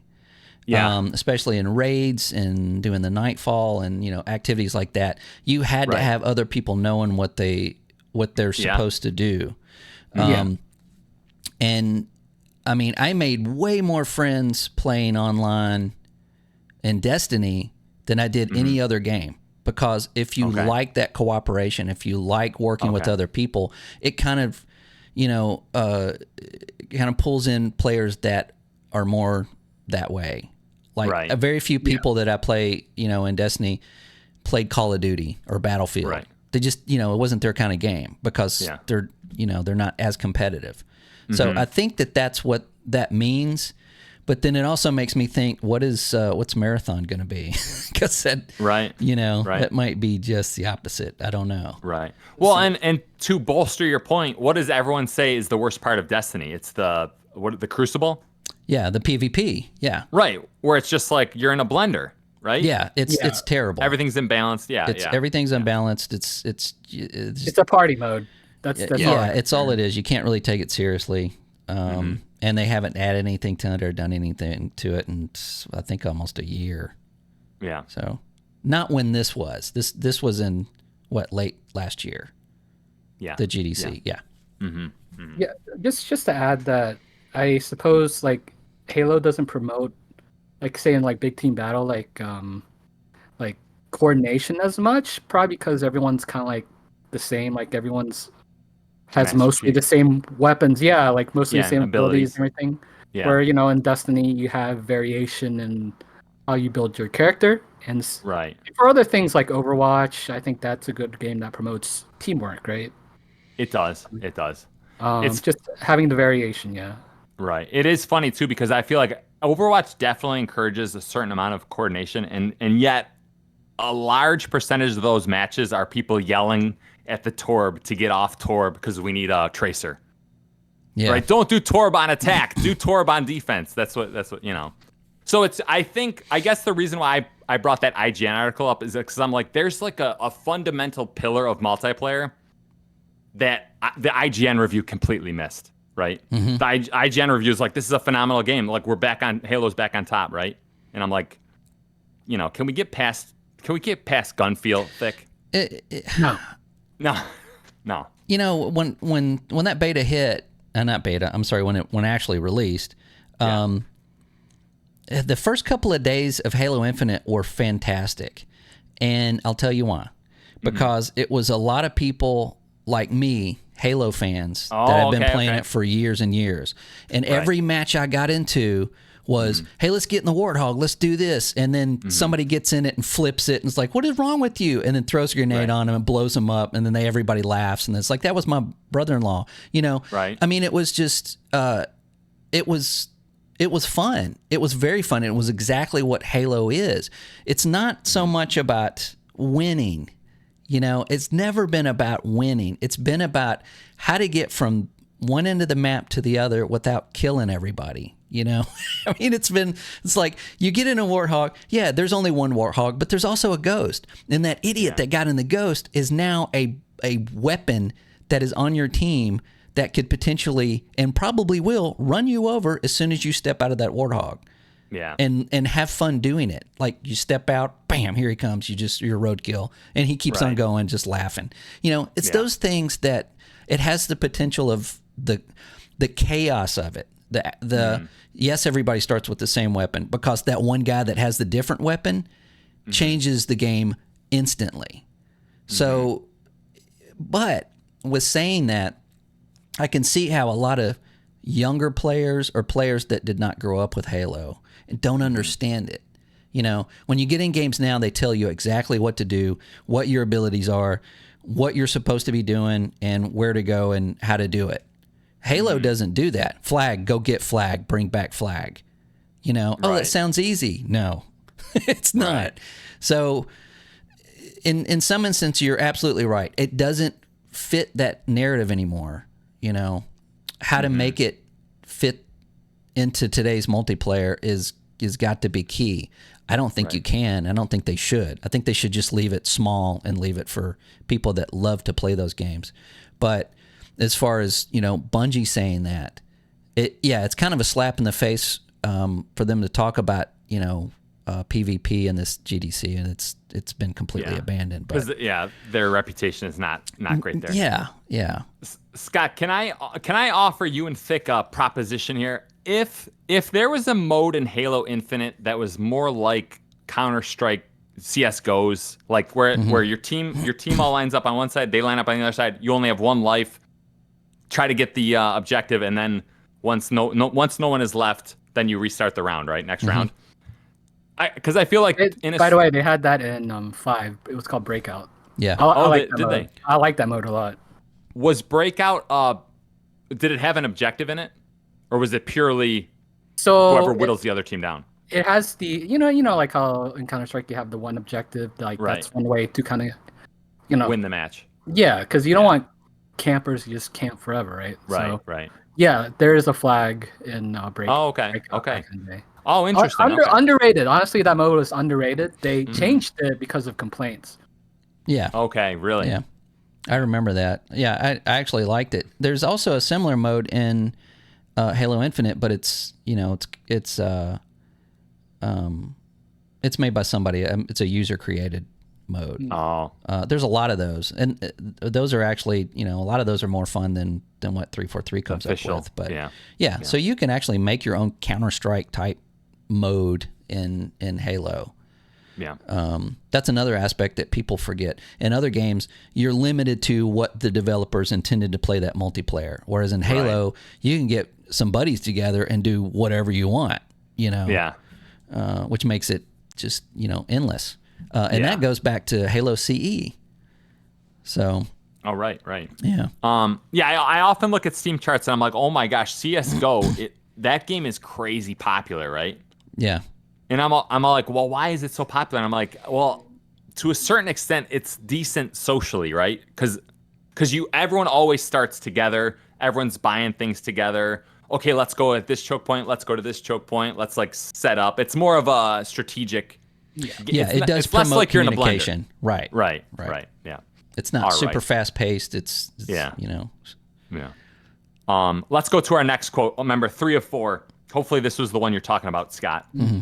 He says, quote, velocity is more important than position. And he describes velocity as the rate in which you can make changes to your game, and position is the current quality of your game. This threw me for a loop. I thought this was nuts. Yeah. Okay. What made me think, what brought something up here is that quote made me think of the you remember the 49ers, the gold rush to California? Mm-hmm. And like, can you imagine like writing home to your arch rival being like, oh, there's a ton of gold in Nebraska, go make sure you head to Nebraska? Right. Did it make you think the same thing where I'm like, oh, I think quality is a pretty big part of it? Yeah, it made me think that this is what I took from that. This is in my notes, that devs knowingly release games unfinished because if it's a live service game, they know that they can recoup that money as they fix the game. Because he kind of stated it's like you're building a train as it's going down the track. Right. So it made me think of like Battlefield 2042, Cyberpunk 2077, any Call of Duty, Redfall. When they release it, knowing that it is unfinished, knowing that it's probably not going to be what people are expecting or like, but then apologize for it. But then knowing that if they fix it quick enough, if they can put those patches in and add that content fast enough, that's what his velocity is that your player base will go up instead of down. Right. And he's right. He's absolutely right. I mean, if you go look at any one of those games, well, except for Redfall, but I was gonna say don't include Redfall. Yeah, and I'm gonna cut that off of that. But just trying to find a recent game. Battlefield 2042, his player base has gone up. Everybody says it's good again. I can contest to that. I played it recently. It's actually really good. Cyberpunk 2077, we all know that took a turn, and they're now even saying, oh, the launch wasn't even that bad. So this, saying that, just being very kind of blunt with it, velocity over quality, doesn't really give me really much hope for, confidence for AAA titles moving forward, especially if it's going to be knowingly a live service game. It's almost like giving them a pass because it's a live service game in that to release something in that unfinished state. I don't know, but yeah. Thick. Can you add something here? I'm kind of reminded of this quote in software development in general, where it's like iterate quick and like break things fast or something. Right. Yeah. You know what I'm talking about, right? Yeah. And I kind of see that kind of like their philosophy here. Mm-hmm. Yeah. I don't really have anything to say particularly about this quote, but I do notice that he was bringing up points that streamers were basically like, they were angry at the game because they basically didn't have enough content. Yeah, and I was a little bit off-put by that, and like, I know he kind of sympathized with them, and I partially get it, but it feels like we're kind of reaching a unsustainable like cycle where the devs need to keep putting out content, and we just keep consuming it. It's like you could apply that to other things in real life. I think it's unsustainable. Like food. Yeah. Now I feel like I have a totally different perspective on this. So when I look at Destiny is like you hop on a treadmill, you run it for 10 hours, you complete the treadmills program, and then I guess you could rerun the program again, right? Right. Yeah. So at a certain extent, people are like, well, I want to get on a new treadmill. I want like the wildly different program. I want to see the next part of the story, right? Mm-hmm. But then I think, I think of games like Minecraft or PUBG. Remember early PUBG games that are just like this game is not. It's not obsessed with new content. It's just these building blocks are so fun and there's so much depth to them that people aren't like, I need more content. People are like, well, I want to kind of play in the really fun sandbox longer. You know what I mean? Oh, you need more depth in a way, rating. Yeah, I mean, I know Destiny has depth, but I'm like, it just feels like you're running through a hallway and you just want to keep running through new hallways. And in order for it to be fun, they gotta keep putting train tracks down, right? Yeah. Because if you're a train, you're gonna get to the end of the train track and you'll be like, well, where's my next 10 hours of content? Whereas I'm like, well, Minecraft is just like, it's such a sandbox that's like, none of the players playing Minecraft are like, well, where's my next? Well, that's because the Minecraft players create their own content. Yeah, that's my point, though. Right. Right. That's the separation here. When Destiny came out, there was really not another game like it. I don't remember a game really being like a live service game. Like, so we didn't really know what to call it. We didn't really know what it was. It was like, this is like, there's nothing here. So, that 3 years of adding content, and it wasn't just content. It wasn't just expansions. It was like events and things in the game that you could do. Like, here's an event. Hey, that was cool. Oh, next week it's going to be there again, but it's going to be harder. Or next week it's going to it's going to have different enemies. So those kind of things that they added and started just stacking on top of what was there instead of adding new content was new. Nobody really did that yet. Right. So when you've got 3 years of that and it got better and better, especially when the Taken King came out, that was huge. I mean, that fixed everything. And then Rise of Iron came out and it was good. Wasn't as good, but that's when they were, about to launch Destiny 2. So when Destiny 2 came out, there was a lot of the streamers and a lot of the content creators were expecting that was going to be their next platform. That was going to be their next, moneymaker. When it didn't have that even flow of content right out of the gate, that's when they started, complaining about it. They made outrage they did, but honestly, who are you making content for anyway? Are you making it for streamers or are you making it for people that are actually buying the stuff? That's the problem I had with that statement. You've got streamers that are complaining to you. Streamers can go stream another game. I know they don't want to lose their streamers, but you can't just flat out put junky content out just, so that streamers are not complaining. I mean, again, that seems to be a disconnect with what people actually want. And you can almost see it with their releases of stuff and when they release them, like pre-COVID. So this interview was actually in 2001, right? Or 2000? Did they post it? Did they post it? They only posted it like, was it 10 months ago? But it was an older interview, right? I was wondering about that. Yeah, because the guy was like 2022. Yeah, that was the post date though, right? That was when it showed up on YouTube. No, I think it says on it GDC 2022. Oh, right? does it? Because they talked about which the Witch March Queen. 2022. Right. It was a month after they released Witch Queen, and that was in September of 2021.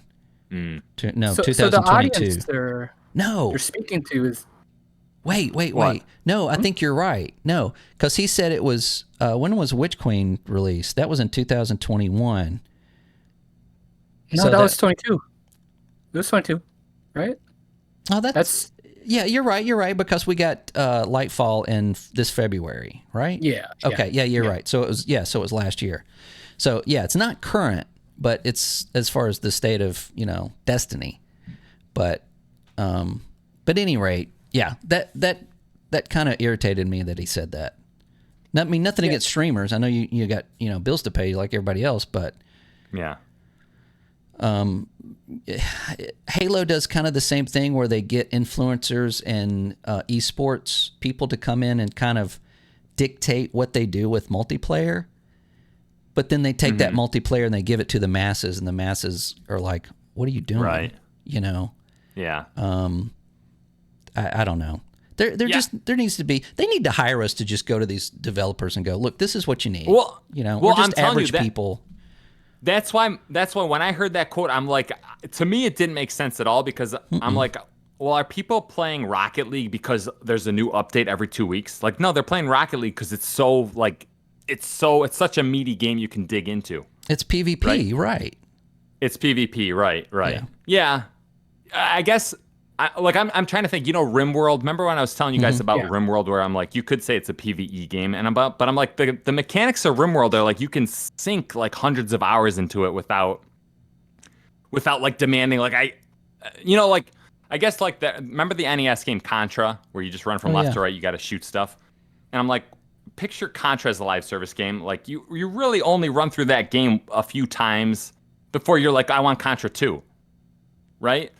Yeah, but instead of Contra 2, they go, okay, run through it again, but at a higher level. Right. Right? Yeah. It's like we're designing a mobile game here. Right. Did you do that? Okay, now do it again, but this time you only have so many bullets. Right. They're trying to do is they're trying to make kind of a somewhat shallow content. Like they're trying to deepen it, right? Yeah, it's what I call stacking. It's like you take the same content, you just change it enough to make it a little different. Yeah. Right.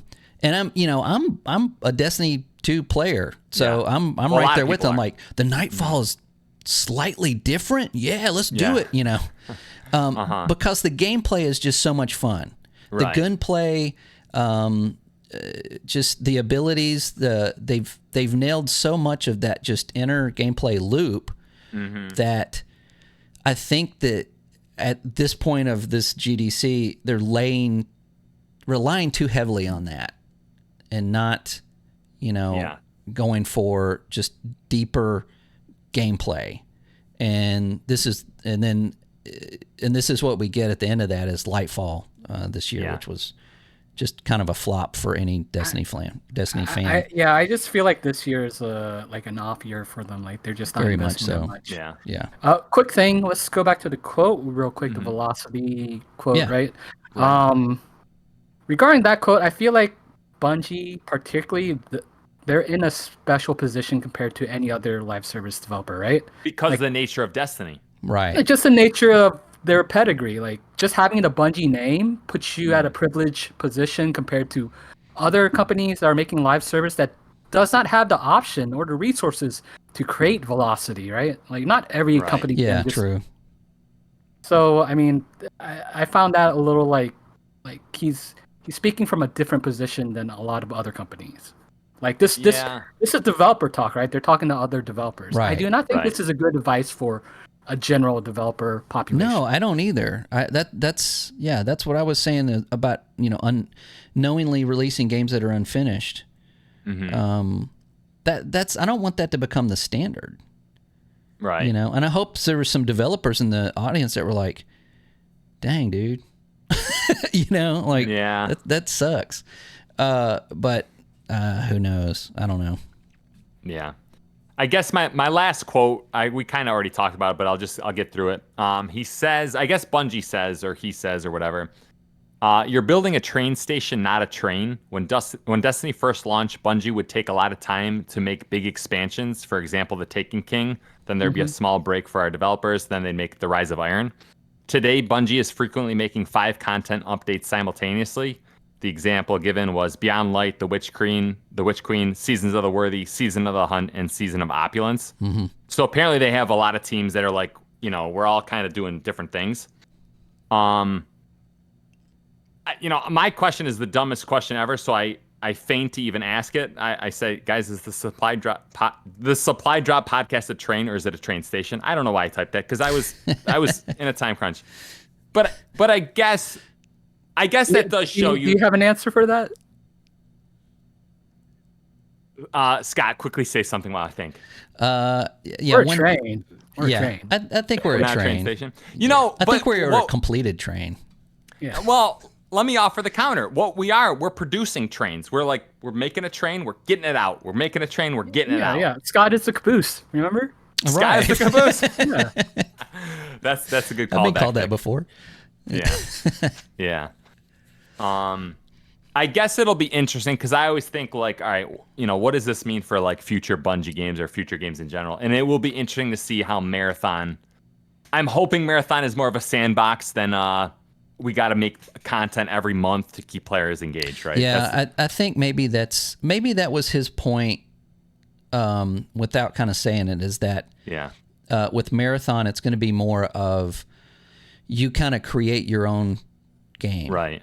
As opposed to relying on the developer, to do that. And I've always said that too. I love games that just give me the tools, give me an open world, let me do my own thing. You're Skyrim, right? Let me figure it out and let me explore. Let me do, maybe Marathon will be that in that, right. Extraction space. One thing he also said that interests me is that he talked about crunch, and he said for them, you if I remember this correctly, you either everyone's doing crunch, or always doing crunch, or never doing crunch. I didn't understand that at all. Well, what did he mean by that? He said that so if everybody is on schedule and everybody's fine, but there's that one or two people that want to stay late and they want to move forward and they want to crunch, they want to spend more time working on it.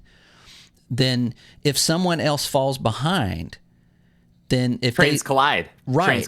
If you've like worked an extra week on this one content, then the next content is now 1 week behind.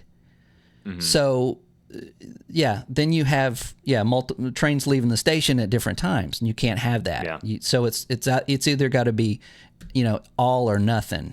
Mm-hmm. And that was an interesting take. That's something you don't think about, in development. Well, yeah, that and like if someone's working harder, then you're kind of incentivizing other people to work harder, right? Otherwise, they're not going to get the promotion. Like it's just I mean that's just general workspace. Yeah, for now. I think that is actually changing, but in a game development situation though, it's if you've got somebody ahead of you going, hey, where's this stuff? Where's this stuff? I need this stuff. Where's this stuff? Mm-hmm. And you're like, I'm still working on this stuff. Then you have that causes issues, because then you got somebody not doing anything because somebody is actually working at a regular pace, Right. And so I can kind of see why if everybody's at the same pace, it's got to be crunching. Mm-hmm. Nobody can be at the same pace at a normal pace. It just doesn't seem to work that way. That's kind of crappy. Yeah, I think. I did think it was interesting how he kind of said a few times, like, we're really not interested in over delivering. Like over delivering is like the mindset of the old product, like Ghost of Tsushima or whatever. Yeah, he listed a few other ones. Yeah, and he was like, what you do is you set expectations for your customers, and then once you don't over deliver, they're going to be pissed, right? Right. And I was like, I guess that's interesting to think about, but it's very true. I think it's true, especially. Yeah, go ahead. No, go ahead and finish. I'm sorry. I don't even remember. I was just thinking, it's like it's if you take like say Halo 3 for instance, right? Halo 3 comes out with a banger campaign. It's got really great multiplayer. It's got all these different modes. And it's right out of the box. As soon as you put it in, you've got all of this content, and that would be like over delivering, like all this stuff to do. And then, the next one, they release it, you get it, and it's like, how many maps they got? Oh, that's 2 less than Halo 3. What are they doing? Right. Hey, they don't have this mode, this mode, and this mode. That's 3 less than Halo 3. What are they doing? So I think that's what he's saying is like over delivering. You can get to a point where your fan base and your customers are expecting all of that content. And then when you don't deliver it, obviously, then everybody's a hater. I think that's kind of crappy. I think you could do both. If you just have quality of your content, people will complain, but when they play it and see how good it is, then they stop complaining. They're just complaining about something different, not the quantity of your content, but they'll go to something different. So I don't know. To me, crunch is interesting because because I'm just like the team that crunches is going to have a big competitive advantage over the team that doesn't crunch. Absolutely, yeah. You know what I mean? And I'm like, how do you solve that? You solve that by saying like no one can crunch. If we catch you crunching, it has to be this huge like over the 1984 the eye has to watch everybody, Big right? Brother. Yeah, I think it's a lot of these developers, a lot of the publishers actually, like EA and Activision, they went through this big thing several years ago about we're just eliminating crunch. Right. And everybody knows. It's easy for them to do. Well, it's easy for them to say that. It's easy for them to go, okay, because when Jason Schreier talks to everybody and then, has a big article and everybody's going to go, oh, whoa, we're not going to crunch anymore. Yeah. How long do you think that lasts? Maybe a month, maybe a month and a half, maybe. Right. And then, all of those studios that they talked about, 2 or 3 years ago, they're crunching, they're probably working 80 hours a week. Honestly, I'm not a big fan of the buzzword crunch. Really? Because I think it often gets lumped in with working hard, which, like if you're not crunching, aka not working hard, it has this weird idea in my head. Like, it's like you're not. Yeah. Look at Bob. Bob's, sleeps under his desk. Yeah. But he's not crunching. He's just sleeping under his desk. You know what I mean. Yeah. He's always the office. I should say that, right? He's always working. He's always, not to say it's like Bob's got a tumor on his back that he didn't know was there, and probably has 2 months to live because of the stress you're putting him into. But whatever. I mean, that could just go into just American work ethics altogether. Yeah. But it seems to be global, right? Yeah, as far as in game development, absolutely. I would just wish that wasn't a thing. I'm always, work-life balance. Work-life balance. We can wait on that game. I mean, everything gets delayed, and it gets delayed for a reason. Right. Well, was there anything else from this that either of you thought would be wise to bring up? Those were 4 that I had. Not really. I mean, I think that was the gist of it. The gist, I'm good. The gist. That's not a comment. Whoa. Okay. Did we not answer something correctly? We didn't say what he expected us to. Did you do that on purpose? I got disconnected. I did not do that. What did you guys say? Because you had that look on your face like, and then you just went out. We were just skimming our takeaways, and then you just bounced like you were disagreeing with us. Yeah. No. We didn't have anything else. It was pretty much sums it up. All right. Well, it sounds like someone above us wants this podcast to be over. That's what it seems like. Yeah. Scott, can you do your duty and tell listeners how they can interact or reach us? They can leave a comment below on our YouTube channel right here. And, tell us what you think. Argue with us if you want to. I mean, that's what YouTube's for. And you can also listen to the audio version, which you may be listening to right now, on Spotify, iTunes, Google, wherever you get your podcasts. We're on there. Yeah. All right, Thick, why don't you take everyone to school again? Okay. Thick had a great one last week. Yeah, it was good. Last week was awesome. I forget what I said last week. I do too, but I know it was good. Okay. I don't know if you'll like this one. After age 30, we have the face we deserve. Yeah, I don't like that one.